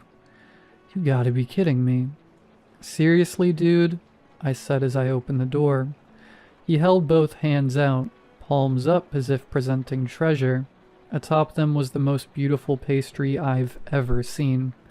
It was fluffy like a cloud, but browned and crispy. It was drizzled with chocolate, peanut butter, and caramel. I reached for it and was bombarded with memories as I took the beauty into my hand. I was at Mikey's house. I was sitting at a wooden kitchen table as he frosted a beautiful cupcake decorated to look like a rose. My mouth watered as he delivered it to me like a present. I sunk my teeth into it and sighed with relief. He was my best friend. I'd known him since childhood. I wanted to give him a hug, but at the same time, my heart was rising in my throat, threatening to choke me as I had the feeling of people watching me from every angle. "Let's hang out," Mikey said, reaching for me. I took a step forward, the two sides of my brain fighting for control, and slammed the door shut. Looking down at my hands, I saw 2 pieces of bread with half a dozen crude slabs of peanut butter and jelly, some on top of the sandwich, some underneath, and some on each side. It was like it was made by someone who didn't know what a sandwich was. I dropped it on the floor. At work, I couldn't keep my mind off him. As I sat at my desk, vaguely trying to edit the introduction to some algebra textbook, I was sure that I had never seen him before, but I had the memories of memories, like once, in a dream within a dream from a different life centuries ago. We had been best friends. I fought my way through the day. I told myself I wasn't going to answer the door for him ever again. If I saw him, I'd run away. Under no circumstances would I look at him, talk to him, or touch him. I drove home. It wasn't 2 steps out of my car when he approached me. "Let's hang out," he said. I tried to turn away, but then my life was sunshine and rainbows. I couldn't help but smile. Without bending his back, he leaned his face down to mine. We locked eyes. I can't remember what they looked like, but I remember what they made me feel, what they made me remember. I was a toddler on a swing set. I was smiling and laughing. Behind me, the tall man, Mikey, was the one smiling as he pushed me again and again. Then it was my birthday. I watched as Mikey lit my candles. He sparked the lighter with his gray hands, his yellow nails longer than his fingers. On the baseball field, he was my coach. At school, he was my favorite teacher. I remembered me and Mikey sitting in the back seat of my car. There was butterflies in my chest. I leaned in and kissed his black, rotting lips. I felt disgust, but remembered love. "Let's hang out," he said. And then I was following him, because he was my everything. He was a very good thing I could remember. But no, I don't know him. I imagined walking into his apartment. I smiled, then screamed. I wanted to run away, but I'd miss him so much. We walked to his door as my mind was screaming for me to run. He was reaching for the knob when some animalistic part of my brain took hold of me. I ran to my apartment and locked the door behind me. When I heard a knock, I grabbed my phone and called the police. I told them there was a guy who kept knocking on my door and wouldn't stop no matter how many times I told him to go away. I watched from my bedroom window as the officer pulled up. I took a peek through my peephole and saw that Mikey was still there. I sat next to the door and waited. "Tommy, what's going on, man? Long time no see." "Let's hang out." "Of course, man. I can't really thank you enough for last time." I looked through the peephole to see them walking away. A door opened and closed. Then I heard screams. I called out of work the next day and a couple of police officers came by. I told them the truth, minus all the weird stuff. They knocked on every apartment, but nothing ever came of it. I'm pretty sure I heard some happy laughter and sounds of reunion when they knocked on Mikey's door. It's been a week since then, and I haven't left my apartment. I got fired, and I'm starting to run out of food. I know I'll have to leave eventually, but what happens if I run into him? Right now, I'm certain he's dangerous. But what will I think if I see him again? What will I say when he asks me to hang out? What will I remember? What will I do?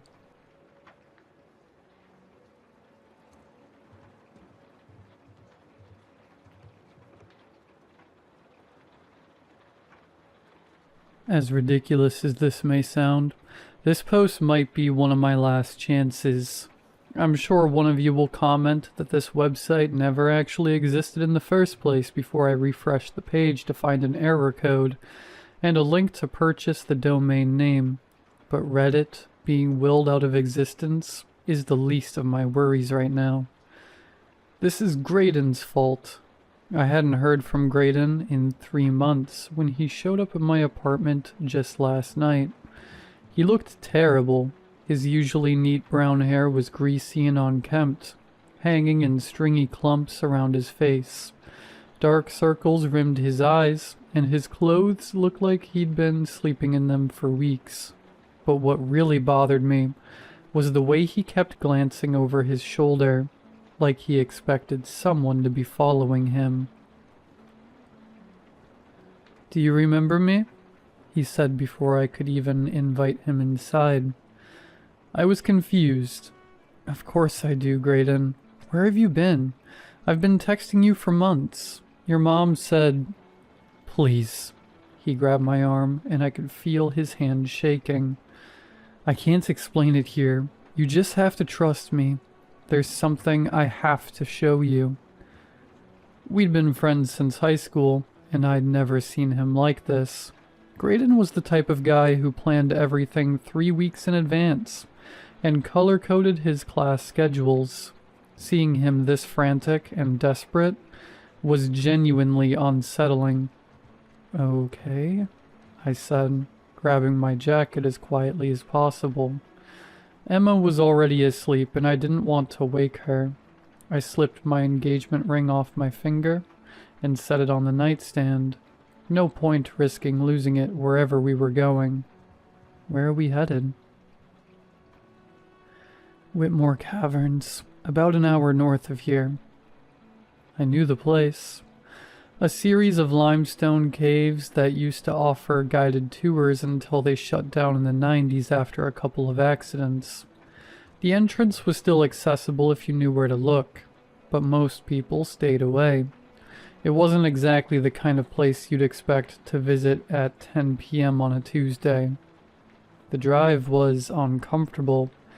Graydon barely spoke, just stared out the window and occasionally muttered something under his breath that I couldn't quite make out.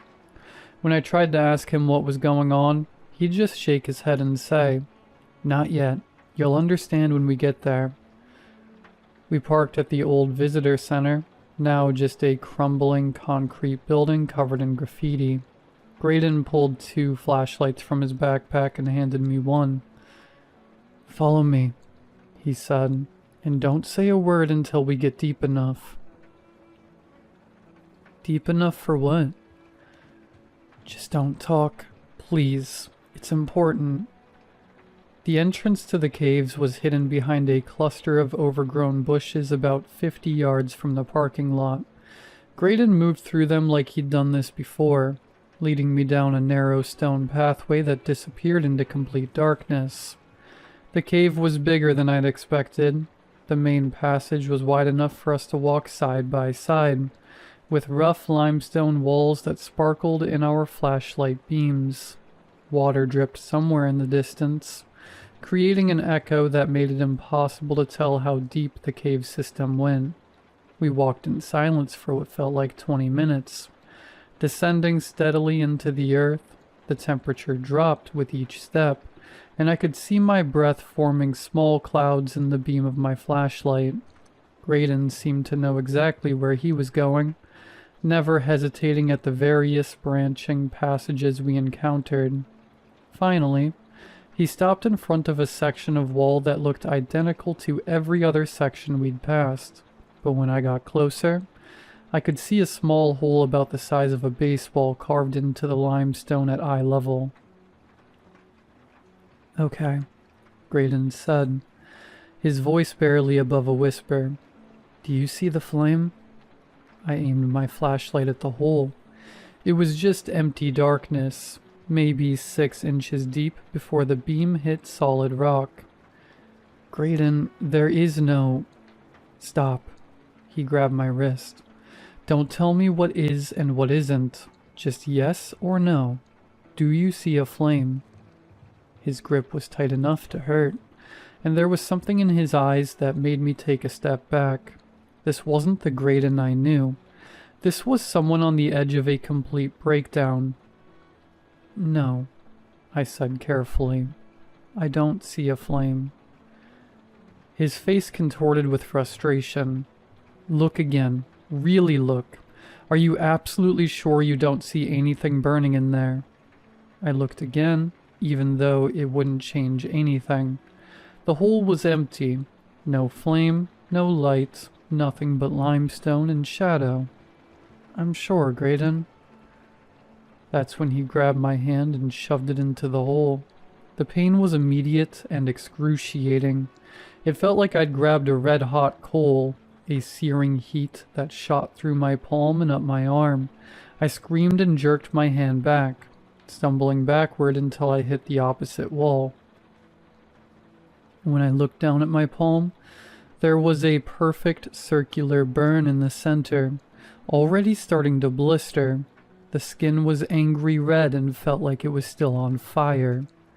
"What the hell, Graydon? Why did you—" I looked back at the hole and froze. There was a flame burning inside. A small, steady flame, maybe 2 inches tall, flickering gently like a candle in a draft. It cast dancing shadows on the walls around us, and I could feel the heat radiating from the opening. "Do you see it now?" Graydon asked, his voice filled with desperate hope. Yes, I see it." That's when he lost it completely. "Yes!" he screamed, his voice echoing through the cave system. I'm not alone anymore. I'm not crazy. Someone else can see it. He started shifting between hysterically laughing and crying within seconds of each other, spinning around in circles like a child. 3 weeks. For 3 weeks I've been living in this hell alone. But you see it now. You see the flame. I'm not alone. I was so focused on his manic celebration that I didn't notice him backing toward the cluster of rock behind him. He tripped over their jagged edges, and I watched in horror as he fell backward, his head striking the pointed tip of a limestone formation with a wet, sickening crack. The sound echoed through the cave like a gunshot.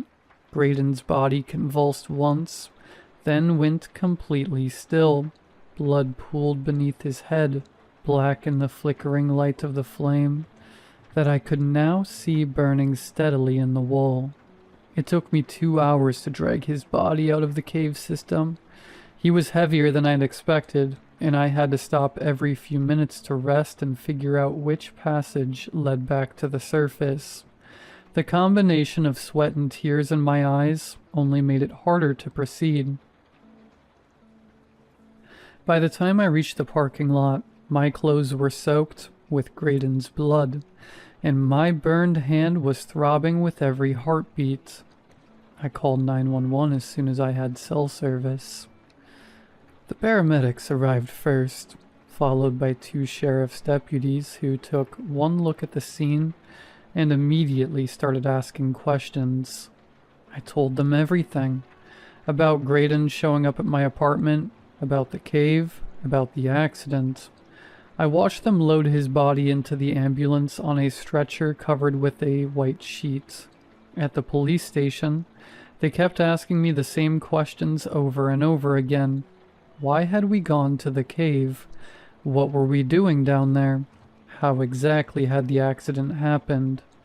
I answered everything honestly, even though I could see the skepticism in their eyes when I mentioned the flame. They kept looking at each other with expressions I couldn't quite read. Confusion, maybe, or suspicion. After 3 hours of questioning, the chief of police came into the interview room with a folder in his hands. "Look," he said, sitting down across from me. "I don't know what kind of game you're playing here, but we need to get this sorted out." "I'm not playing any game," I said. "I told you exactly what happened." He opened the folder and spread several photographs across the table. Crime scene photos of the cave, showing the exact spot where Graydon had fallen.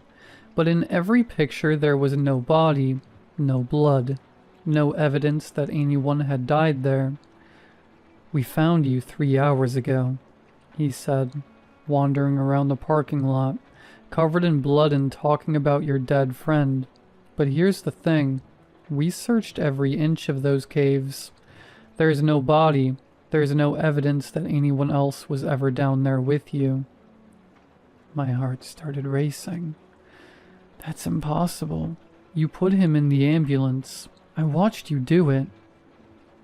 "Son, there was no ambulance. There was no body. And there's no record of anyone named Graydon living in this county." I stared at the photographs, trying to make sense of what I was seeing. In the pictures, the limestone formation that had killed Graydon was clean and undamaged. No blood, no sign of impact.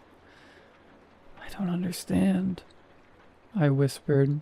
"He was my friend. We went to high school together." The chief leaned back in his chair. "Look, it's not illegal to report a false death, technically, but I don't understand what you're trying to accomplish here. Are you looking for money? Having some kind of mental crisis?" "No, We're going to let you go with a warning," he interrupted. "But if you come back here with any more stories about dead friends who don't exist, we're going to have a different conversation." They released me an hour later, and I took a taxi home in a daze. Everything felt wrong, like I was living in someone else's life.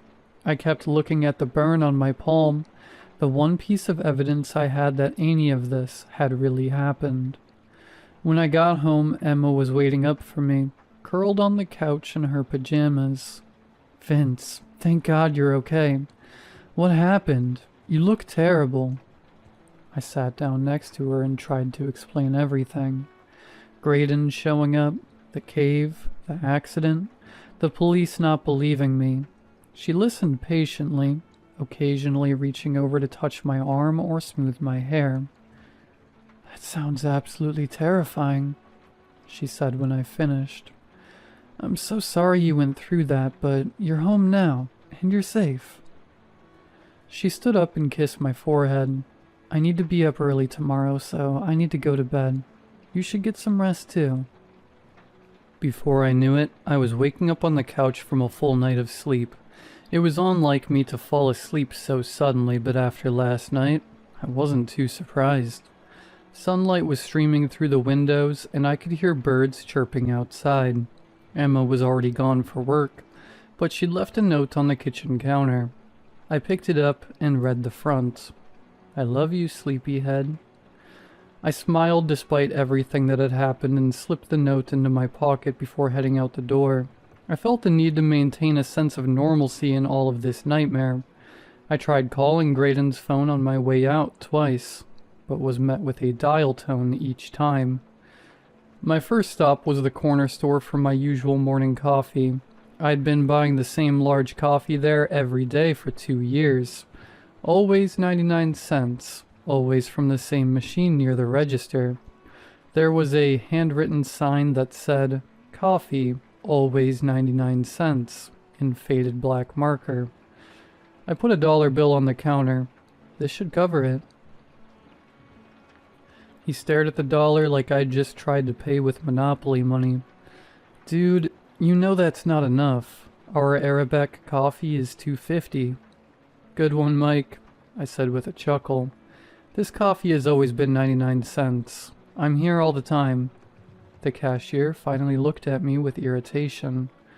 "Yeah, I know, Vince. You come in almost every day." He shook his head.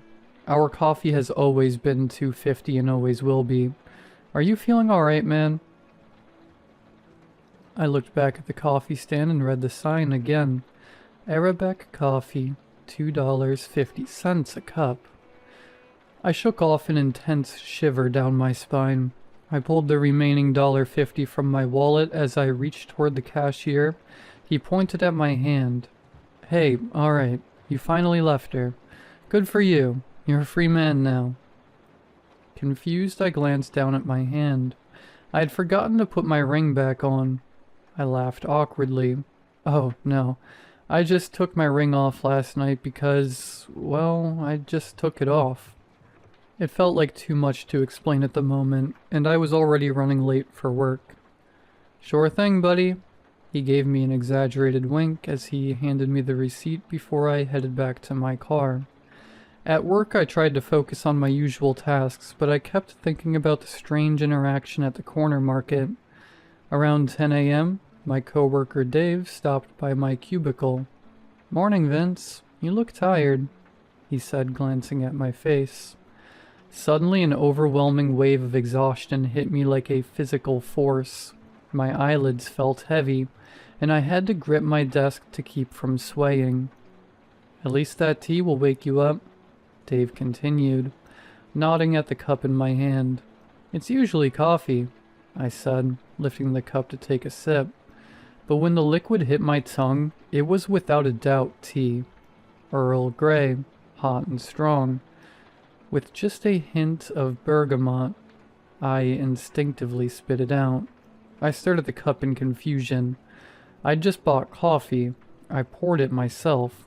Even took a sip on the way here, but I was definitely drinking tea. Dave had already walked away, leaving me staring at my cup and questioning my own senses. The exhaustion was getting worse, making it hard to concentrate on anything. I put my head down on my desk, just for a moment. "Oh man, tired already?" Another coworker, Joan, was walking past with a stack of files.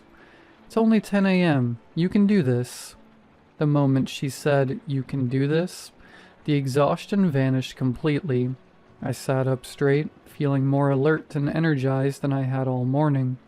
It was like someone had just injected caffeine directly into my bloodstream. I spent the rest of the day trying to focus on work, but I couldn't shake the feeling that something fundamental was wrong. The coffee becoming tea, the sudden exhaustion and equally sudden energy, it all felt connected somehow to what had happened in the cave. I sent Emma a text around lunch. "Something funny happened with the clerk at the corner store today that will make you laugh.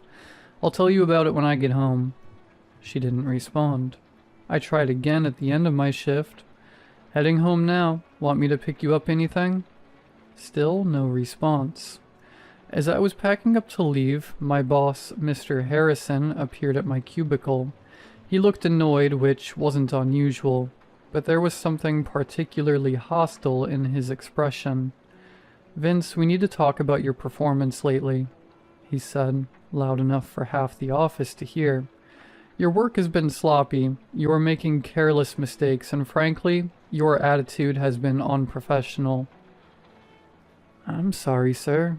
I know I've been distracted, but I don't want to hear excuses." He cut me off. "You're supposed to be a professional, but lately you've been acting like an amateur. At this rate, you're worthless at this company." The word worthless hit me like a physical blow. I felt something shift inside me, a cold emptiness that seemed to spread through my chest. My phone buzzed with a notification from my banking app, then another and another. I pulled out my phone and saw multiple overdraft alerts. My checking account was showing a negative balance of $847. My savings account, which had over $3,000 in it yesterday, was showing zero. Even my emergency fund was completely empty. "Sir, I started to say, but Mr. Harrison had already walked away. I sat at my desk for several minutes, staring at my phone and trying to understand how all of my money could have just disappeared. There were no transactions listed, no withdrawals or transfers. The money was simply gone, as if it had never existed in the first place. When I got home, I knew something was wrong before I even opened the door. The apartment felt different, quieter, emptier somehow. Inside, most of our furniture was gone. The dining room table Emma and I had picked out together, the bookshelf full of our combined collection, the framed photos of us from various trips and occasions, all of it had vanished. What remained was a single couch facing a large TV, a gaming console with a stack of old pizza boxes and empty beer cans scattered across the floor. "Emma?" I called out, but there was no response. The words of the cashier echoed through my head. "You finally broke up with her." I tried calling her, my hands shaking as I dialed her number. She picked up on the third ring, but her voice sounded different, annoyed. "Hello?" "Emma, thank God. Where are you? What happened to our apartment? All our stuff is gone and..." "What are you doing?" Her voice was cold. The words hit me like a physical blow. "Emma, it's me. It's Vince." There was a long pause. I could hear children playing in the background and a man's voice saying something I couldn't make out. "Look, Vince, I know it's you," she finally said. "But this isn't funny. If this is some kind of prank..." "Emma, what are you talking about? We're engaged. We live together. We had dinner together 2 nights ago, and you made that pasta dish with the sun-dried tomatoes." "Jesus Christ, you broke up with me 3 years ago, Vince," she said, her voice rising slightly. "I don't know how you got my new number, but you're acting insane. I should have known that was you texting me earlier today." "Emma, please, I know this sounds crazy, but something is happening to me. You left me a note this morning. You wrote, 'I love you, sleepyhead.' I have it right here in my pocket." I'm hanging up now. Don't call me back or I'll call the police. "But Emma..." "Creep," she said, and the line went dead. I collapsed on the floor, the phone falling from my hand. This wasn't possible. Emma and I had been together for 2 years. We'd gotten engaged 6 months ago. I had photos of us, text messages, emails, proof that we'd built a life together. But when I looked around the apartment, there was no sign that a woman had ever lived here. No photos of us together. No second toothbrush in the bathroom. No clothes in the closet except my own. I pulled out the note she'd left this morning, desperate for some proof that I wasn't losing my mind. The front still read, "I love you, sleepyhead," in her familiar handwriting. But as I watched, the ink began to fade. The letters grew lighter and lighter until they disappeared completely, leaving only blank paper. I flipped the note over, but there was more writing on the back, words I hadn't noticed before. "You're the only one for me." The moment I finished reading those words, I heard the sound of crashing cars from outside, multiple impacts, one after another, followed by the screech of metal and the hiss of steam from radiators. But there were no screams, no shouts for help, just the mechanical sounds of accidents without any human voices. I rushed outside my front door and looked down toward the main street. Every car I could see had crashed, some into each other, some into parked vehicles.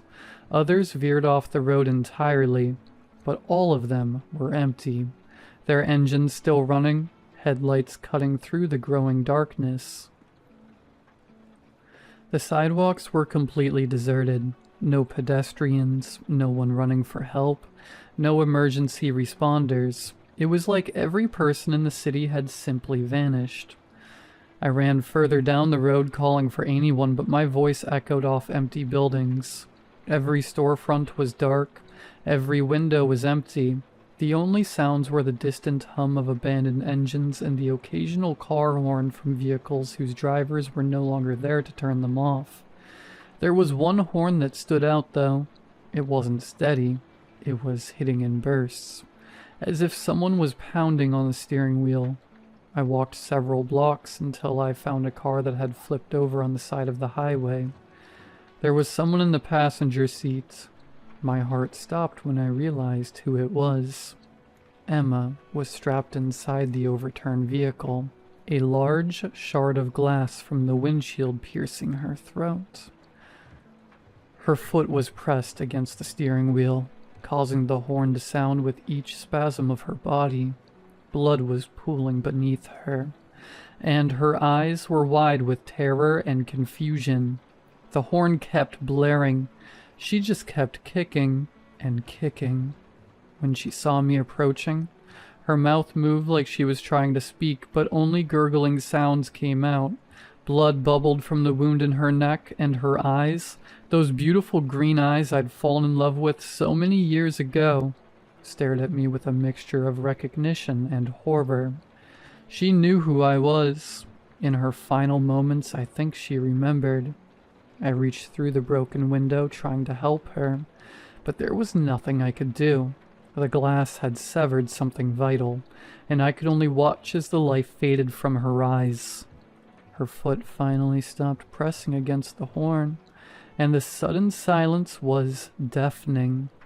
I'm writing this now sitting in my empty apartment, surrounded by evidence of a life that apparently never existed.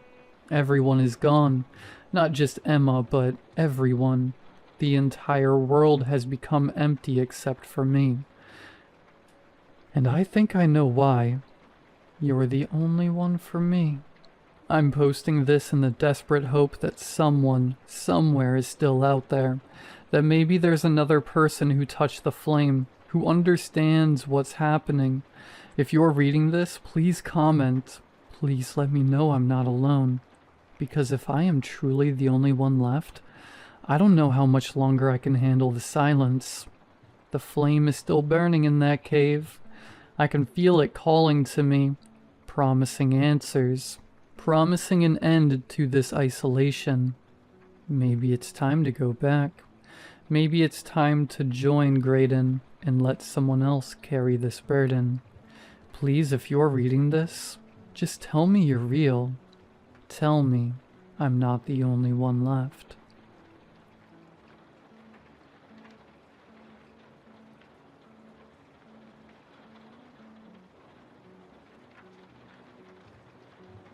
I'm a wedding planner, and I am good at my job. If a client wants something, I go above and beyond. I get them what they want, especially big clients. And Miss Laura was a big client. Her family had wealth that went back to the first colonies, and it didn't look like they'd lost any of it in the intervening 400 years. I remember touching up my lipstick in the vanity mirror above the driver's seat and thinking to myself that this was it.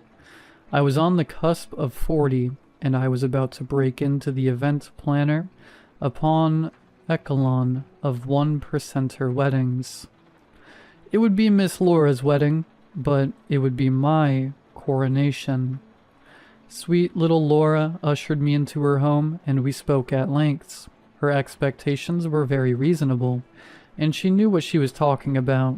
A life of debutante balls and campaign fundraisers and 500-person Christmas parties was the curriculum she'd learned from. There was only one thing that Laura wanted that no other wedding planner said they could get. I want the woman who lives in the House of Pounds. I furrowed my brow. Maybe Laura wasn't as reasonable as I thought she was. Why? The crone? Why on earth do you want her there?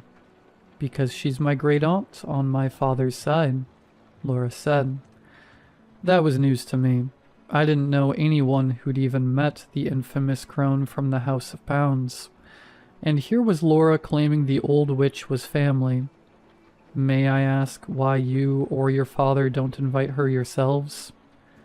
She pushed down on the hem of her skirt at her knees, and her smile faltered. You know why they call it the House of Pounds, don't you? Of course I knew. Everybody in town knew. But I lied. I don't pay attention to that sort of thing.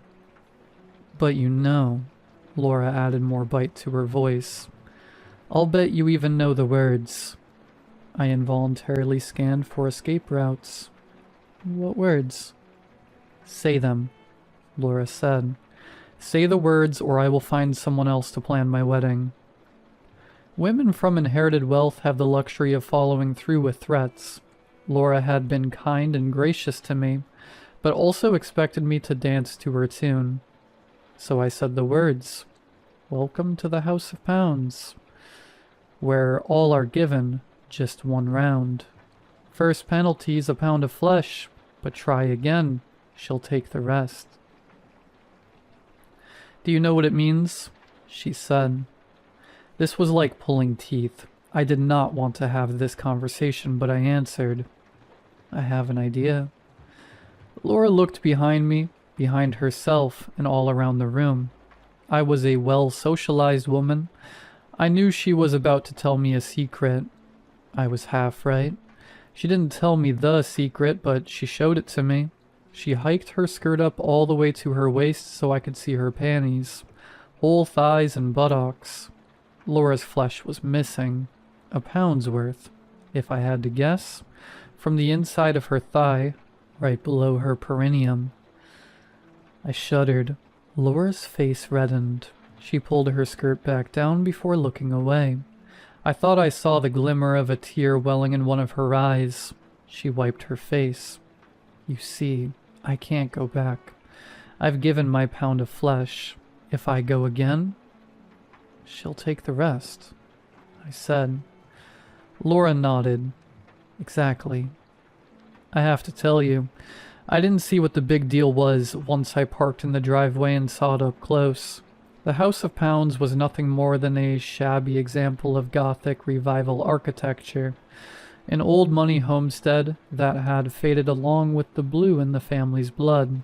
If I had to guess, I'd say she was probably a hoarder and a cat lady. I highly doubted she reserved her reputation as an evilly mystical witch. I walked up and knocked on the door. It opened before I could knock twice. A little girl who couldn't have been older than 6 stood in the traditional Victorian maid's outfit. Please come in, she said. She is expecting you. The grade school chambermaid indicated for me to walk down the main hallway. She used her thumb to point the way because the hand she pointed with had its 4 other fingers missing. This was the creepiest way I'd ever been welcomed into someone's home. But in for the penny, in for a pound. I laughed a laugh specific to my humming nerves and punny thoughts. I walked down the hallway until I saw another grade school chambermaid. She stood next to an open door, through which I saw a room shadowed pitch black. This little girl was missing both of her hands. Have you ever seen a child missing a body part, let alone several? It's not just upsetting. It cores you like an apple. The closest I'd ever felt to that coring was after waking from a recurrent nightmare about my mother being torn apart by Rottweilers, and thinking she might really have been mauled. My bowels felt stuffed full of lead shot and detached from my intestines. "Hello," I said, eyeing the girl's missing hands. "Are you okay?" She whispered like she was afraid someone was listening. "I have a secret to tell you." She waved one of her stumps inward. I leaned close to her and turned my ear toward her lips.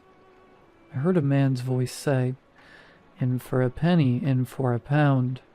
I turned and saw a 6-foot ghoul dressed in the same Victorian-made outfit as the 2 little girls.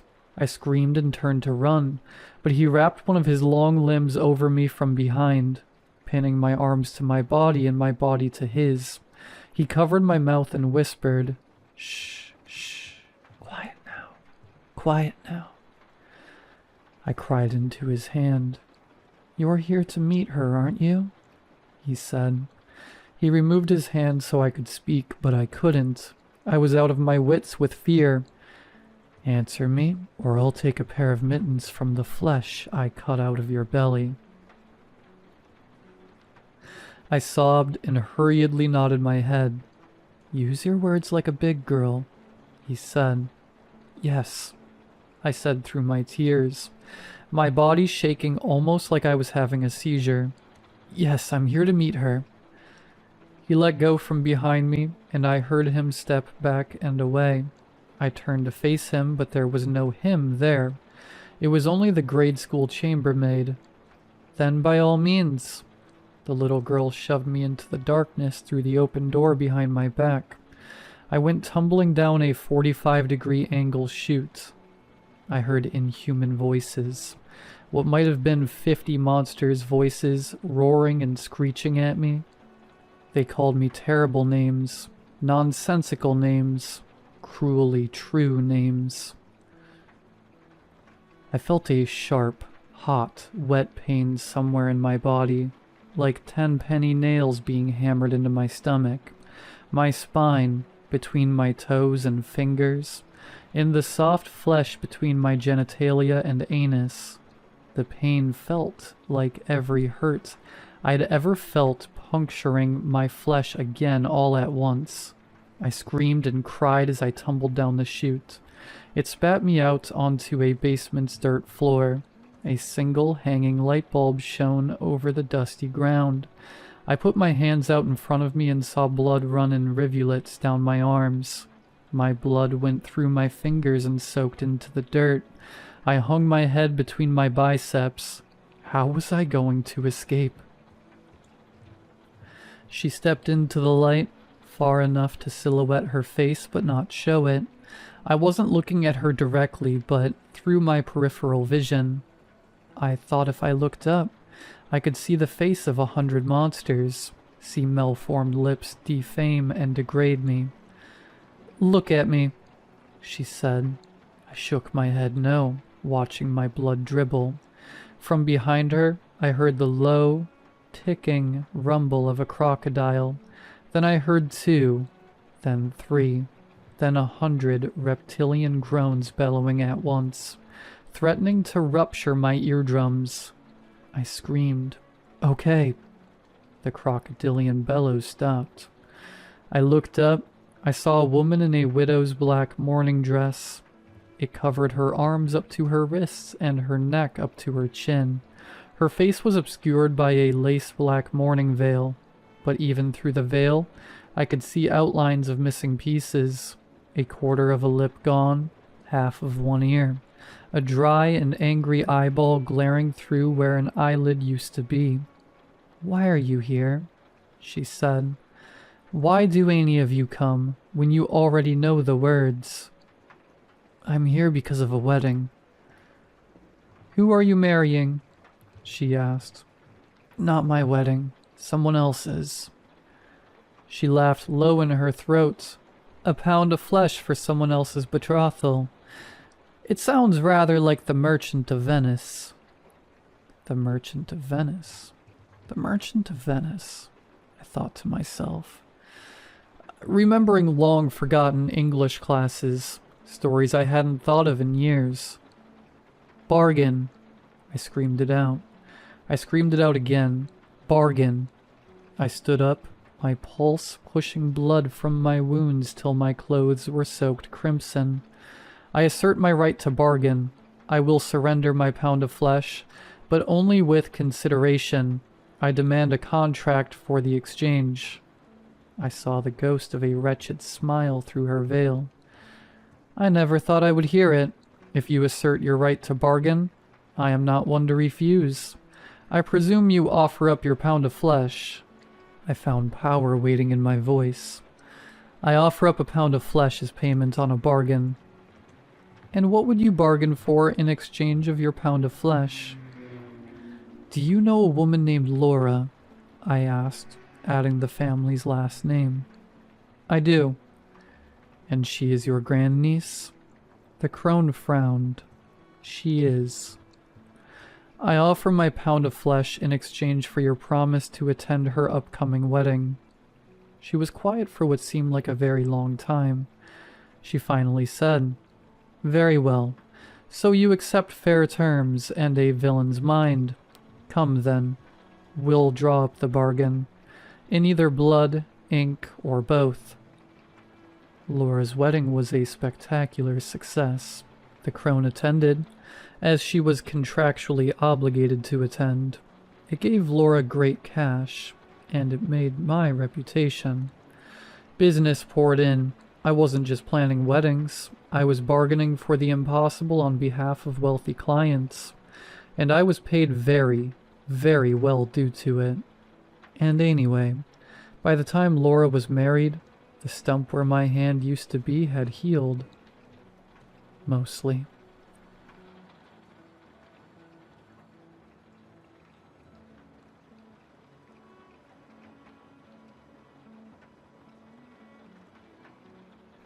I was hired as a boom operator on a low-budget drama shooting in rural Pennsylvania. 4-person crew, 6 actors, 1 week of filming. The director, Ben, was one of those serious indie guys who spoke softly and used the word cinema without irony. We shot at a small farmhouse that belonged to one of Ben's relatives. Isolated, quiet, barely any signal. It still had power and running water, though, so it worked. The film was a character drama about 2 brothers arguing over what to do with their late father's home. It was simple and intimate. No horror, nothing supernatural. The first strange thing happened on day 2. I was reviewing audio that night alone in the kitchen. Most of it sounded normal, but in take 3 of scene 14, I heard something odd. After one of the actors finishes his line, there's a pause. Then I heard a voice I didn't recognize say, "You shouldn't be here." It wasn't one of the actors. I rewatched the footage. Both of them were in the shot, and neither one spoke. The voice was low, muttered, like it was meant to be heard only by someone listening closely. I asked Ben about it the next morning. He brushed it off and said it was probably me breathing too close to the boom mic. That wasn't it. I know what my breathing sounds like. I let it go. Then the script changed. Not officially. There were no new drafts or revisions emailed to us. But that night, one of the actresses, Mallory, asked me if she had been supposed to say something about the basement. I didn't remember any line about a basement. She showed me her printed copy, page 23. There was a handwritten line in the margins that said, "He's still down there. I heard him moving again." It didn't match her handwriting or pen. I checked my own script. That line wasn't there. We weren't even filming near the basement. Nothing in the story involved anyone being down there. I showed it to Ben. He laughed and said Mallory was probably just playing a prank. The next night, we lost power during a thunderstorm. Everything shut off. No lights, no cameras. But the old cassette deck in the living room clicked on. It played static for a few seconds. Then a voice, that same low voice from before, said, "We're not done filming." We had never used that cassette deck. Nobody knew it even worked. Nobody had touched it. Mallory left the next morning. She didn't say goodbye. She just got in her car and drove off. Ben insisted we finish. He said the weirdness was feeding the atmosphere of the shoot. At that point, I was too tired to argue. We only had a couple of days left. On the 5th day, we filmed a quiet scene with the lead sitting in a bedroom. It was just one shot, pushing slowly toward the door from the hallway. No dialogue, natural light. When we reviewed the footage, we saw something we hadn't seen in the room. There was already someone sitting in the chair when the shot started. Just a silhouette, faint and blurry. But there. The actor walks into the room near the end of the shot, and by the time he gets there, the chair is empty. No cuts, no tricks. Just gone. Ben said we should keep it. Said it adds mystery. That was when I decided to leave. I packed my gear and walked off set that night. Didn't get paid. Didn't care. A few days ago, a link showed up in my inbox from one of the PAs. She found a rough cut of the movie uploaded to Vimeo. It was under a different title. He's Still Down There. That was never the name of the project. I didn't watch it, but the thumbnail is just a black frame, maybe from a night scene. In the corner, barely visible, there's a shape. Someone sitting, just watching. Not one of the actors. Not anyone I recognize. I closed the tab. I haven't opened it again, but sometimes when I'm alone and things are quiet, I think I can still hear that voice. We're not done filming.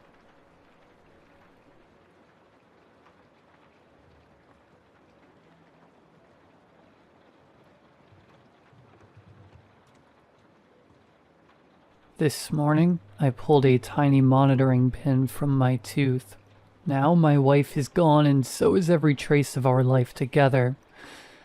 I have to provide a tiny bit of context before I dive in. Stick with me. I'd lost both of my parents by high school graduation, so when I was offered an out-of-state scholarship, I took it.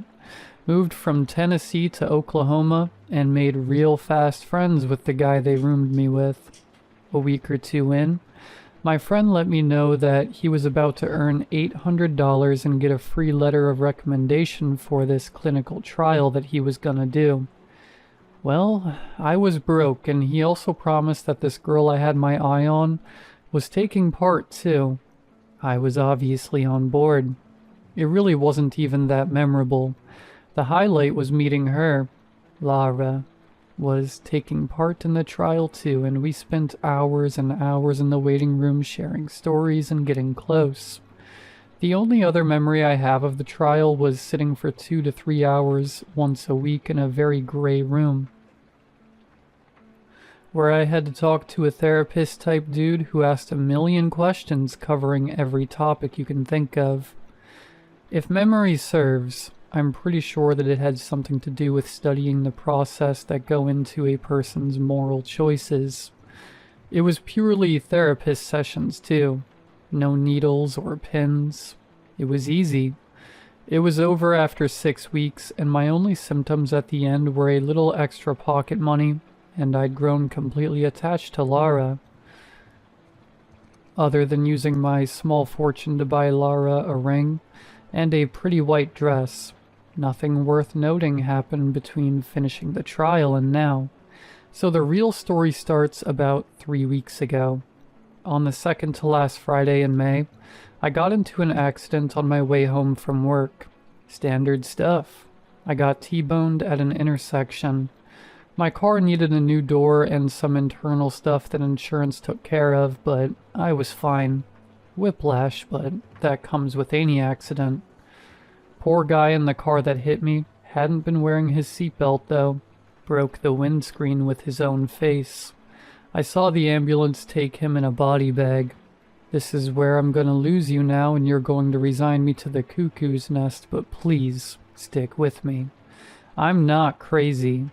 3 weeks later, we're on the second Friday in June now. I'm on my way home from work in the crappy sedan my insurance sent me up with.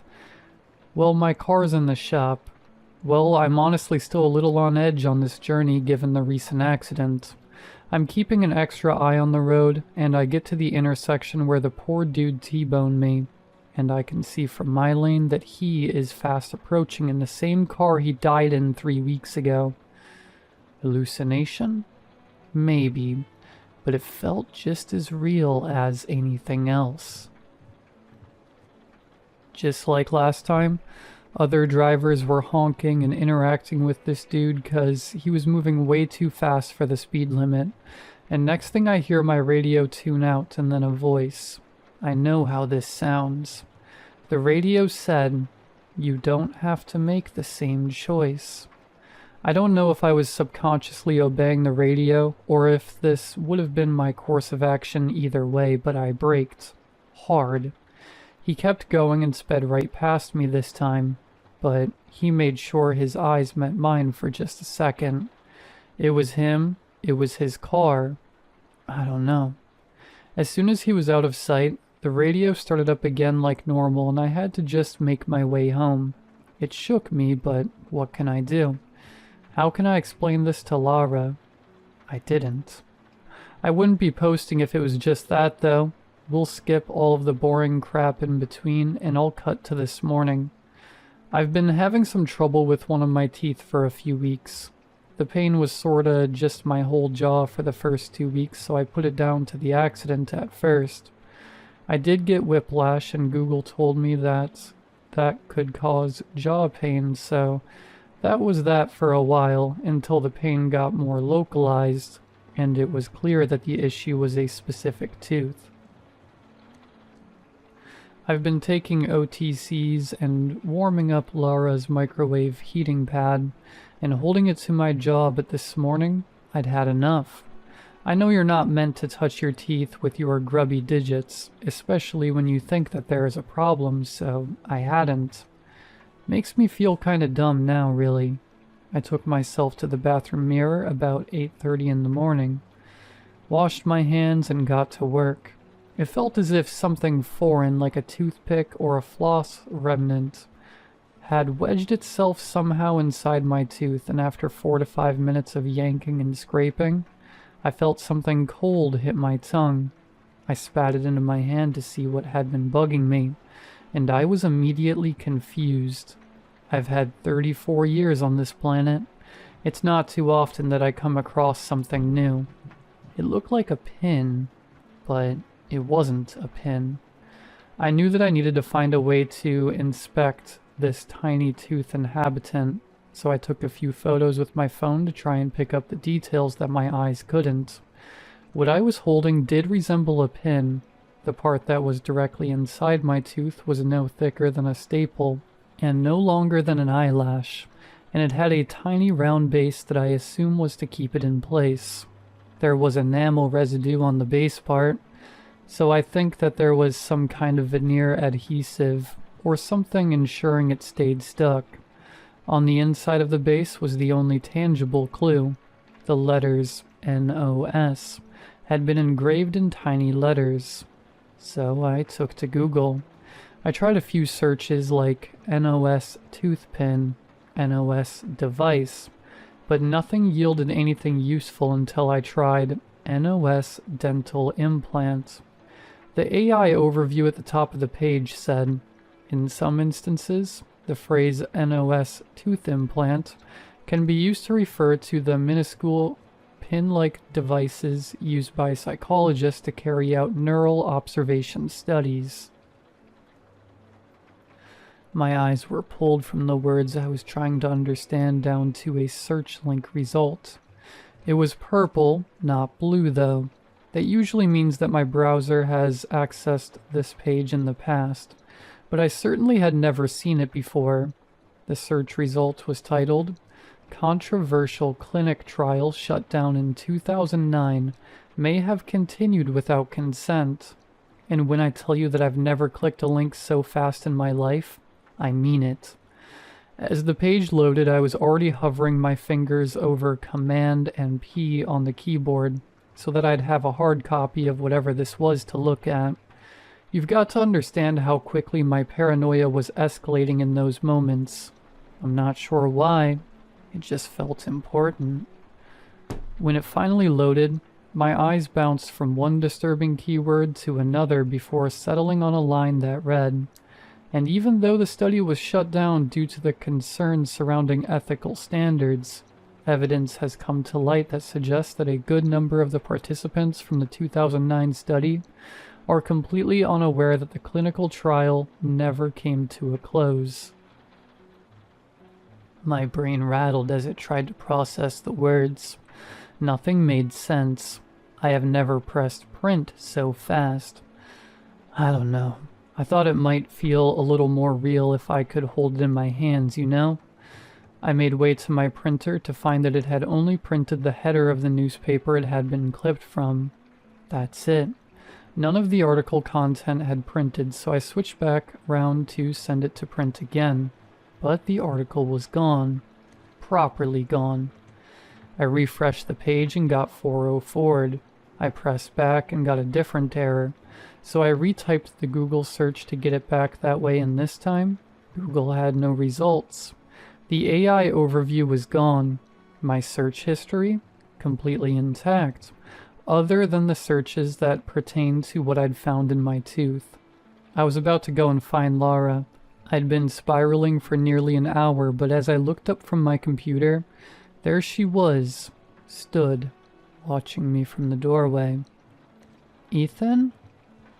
The homely warmth in her eyes, the singy-songy bounce in her voice that only comes out when she's talking to me, her signature hyper-energized sway while she stands.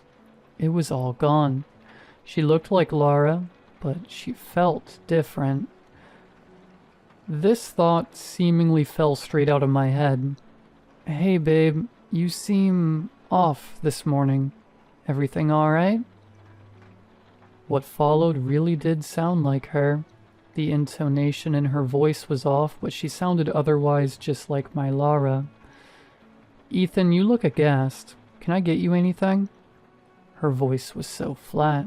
She sounded like a subpar actor who hadn't memorized her lines. I couldn't concentrate on her words.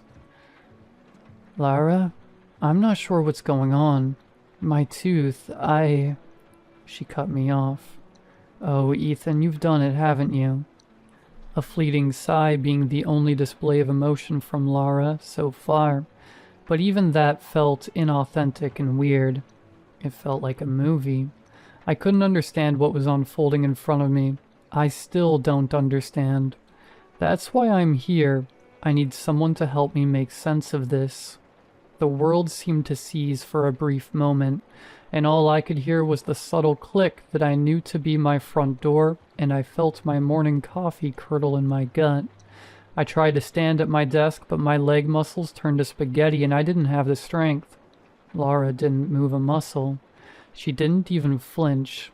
The Lara I knew was apprehensive and jumpy at an unexpected knock at the door.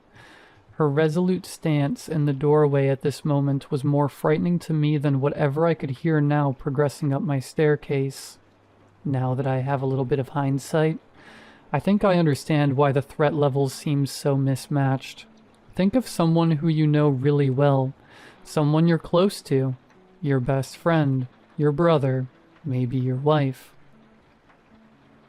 You know their routines, what they do and don't like, and you've seen them in enough situations to have a general idea of how they'll react in most circumstances.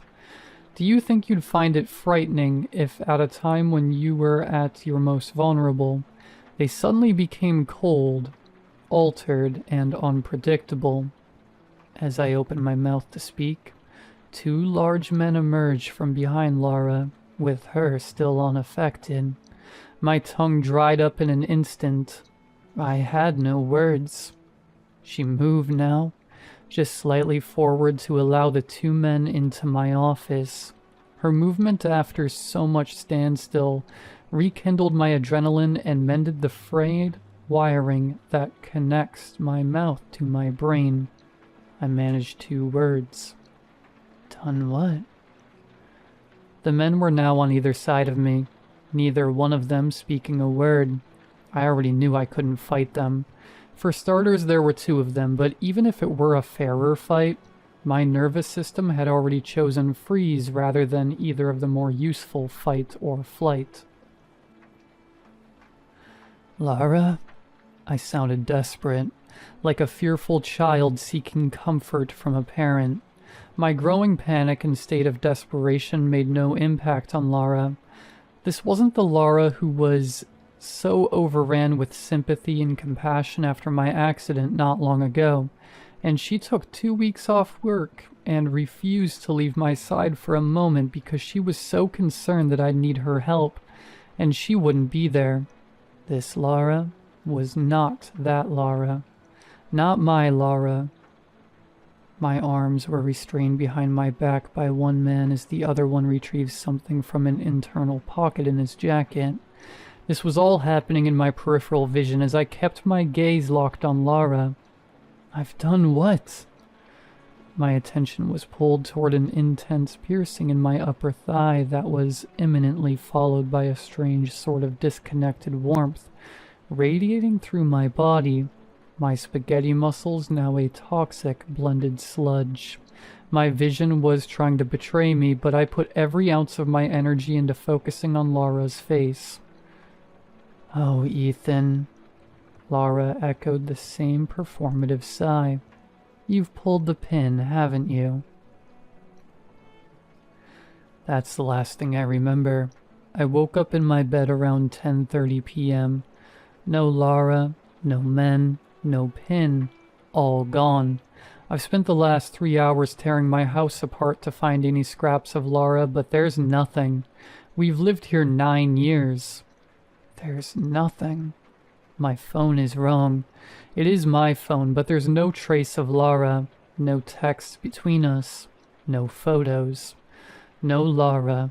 Not only that, no anyone. My contacts now consist of my barber, a couple restaurants, and some old work contacts. No people, no friends, no Lara. My memory feels like one of those jigsaws that you might pick up secondhand at a charity shop, the kind that came to you without all of the pieces, the kind that you never had a chance to make whole. I don't know what to do. I'm just so stuck on one thought. If I could redo one thing in my life, I would never have pulled the pin. I don't know who I am without her. I need answers. If anyone has any information about NOS, about the trial or similar trials, please reach out. I need to remember.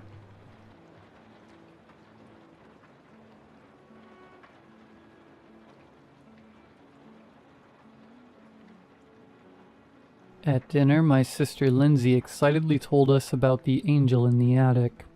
We grew up in a religious family, so it wasn't too weird that her imaginary friend would be of the biblical variety. She was 8 at the time, making me 15. 5 years ago, we were at my mom's sister's, Aunt Margaret, visiting for the summer. Aunt Margaret's house might be considered a mansion by some. Rooms upon rooms, 3 stories tall. Entering through the main door, you're greeted with a wide, curving staircase that leads to the second floor, which holds 6 bedrooms, 2 bathrooms, and a sunroom. Behind the staircase, the main floor, A kitchen, 2 sitting rooms, a game room, dining room, and yet another sunroom. The 3rd floor, accessed by a tight, almost vertical staircase, was basically just the attic, one expansive open room above the rest of the house. Lindsay had been spending her days exploring the house, her favorite room being the attic. At dinner, though, I remember her saying, "I thought angels were supposed to be pretty," and Mom replied, "Do you remember Zechariah? He was terrified when he saw an angel." My sister nodded knowingly at that. "It was very scary at first, but only for a little bit." Mom and Aunt Margaret smiled at her, but I thought it was so odd. Why would a kid purposely make up scary things? The next day she disappeared again to explore. We didn't think much of it until it was dinner, and she still hadn't turned up. We began looking through the rooms, calling out for her. Eventually we ended up at the attic stairs, and there she was, curled up at the bottom, silently crying. Mom swept her up and brought her downstairs, where we tried everything we could to console her. She calmed down, but still wouldn't tell us what happened. She wouldn't tell us anything. She couldn't, I guess. For the past 5 years, she hasn't spoken a word. There have been so many doctors and therapists, appointment after appointment, never leading to any answers. No one could give us an actual reason for this, and Lindsay wouldn't explain either, not in writing anyways. I'm not sure she even knew why she couldn't talk. The 3 of us made an unspoken agreement to never return to Aunt Margaret's, though. Until Aunt Margaret died last week, and Mom somehow ended up being the one in charge of her estate. So back we went. Just Mom and I. Lindsay refused to go, and who could blame her? The house felt so heavy when we arrived. My aunt had started staying on the main floor, so only a few rooms had seen any life. Everywhere else covered in dust, all the curtains tightly closed. We thought it'd be easier to share a room, so we found the cleanest one and got it ready. Fresh sheets and an open window instantly improved the conditions, so you almost forgot about the musty and oppressive state of the rest of the house. Exhausted from traveling, we both slept hard that night. In the light of a new day, we found ourselves emboldened and ended up at the attic steps. We stood there for a few minutes, Mom looking up the staircase, me watching her. We could be here all day, so I went around her and began going up. She followed closely behind me. The stairs creaked with each footfall, moaning under our weight, warning us. As we crested the top, we could see there was nothing except boxes and old furniture covered in more dust than the downstairs. A few boarded-up windows provided enough light to see and walked through. Not really sure what we were looking for.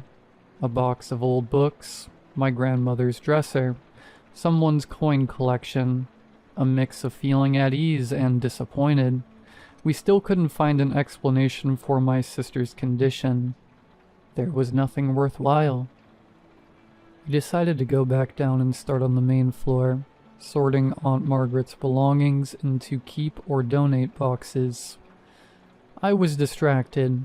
There was something about the attic, something up there that had answers, and I needed to find out. I waited until Mom fell asleep that night before trying to go back. I slipped out of bed and made my way through the winding halls.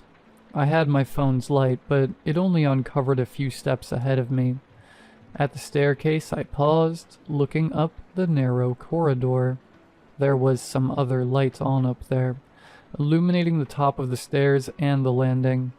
With each step I took, I felt calmer, more sure of myself. And as I stepped into the glow, a warm feeling washed over me. It was so comforting. I saw a figure in front of one of the windows halfway across the room. The light seemed to be emanating out from them. I was alarmed. Someone had broken in, but that feeling quickly subsided and gave way to peace. No, they were supposed to be here, and it was okay. My body began moving on its own toward the figure. I wasn't in control, but I didn't care. Its back was to me, and as I drew closer, I could see through the glow. A gray robe draped over it, the sleeves as long as the bottom brushing against the floor. They turned to me then, the hood cascading around their face like hair, the robe swishing fluidly like it was more than clothes, like it was part of them. The face, oh, the face, like a blank canvas, the same pale gray stretched thin over a long and narrow frame. The piece of me still conscious wanted to scream, but my legs kept moving forward, my arms reaching out. The figure opened its arms, embracing me, holding me into the fabric of itself, swallowing me. I welcomed it. A warmth spread throughout my body, and I let myself sink in. I'd never felt so safe, so happy, so loved. But as my limbs grew lighter, like I was floating, the warmth turned to burning. I couldn't feel anything except heat and my lungs constricting, and somehow I pushed myself back into my body, back in control. I tore myself free from its grasp and stumbled backwards. I was previously floating, and now it was like I had been slammed into the ground. I was clumsy and struggling to make myself move how I wanted. Every step, every breath hurt, and my vision was blacking out. I thought I was at the stairs, and I reached out to grab the wall, but there was nothing except air. I lost my balance and began falling for real, crashing down the stairs and landing hard on my back. Then darkness, and floating again. When I woke back up, Mom was standing over me, stroking my hair. I realized we were in the hospital. When she saw my eyes open, she cried out, and tears began falling down her face, landing on my own. I tried saying something. I wanted to ask what was happening, but my throat tightened. Nothing came out. I couldn't speak.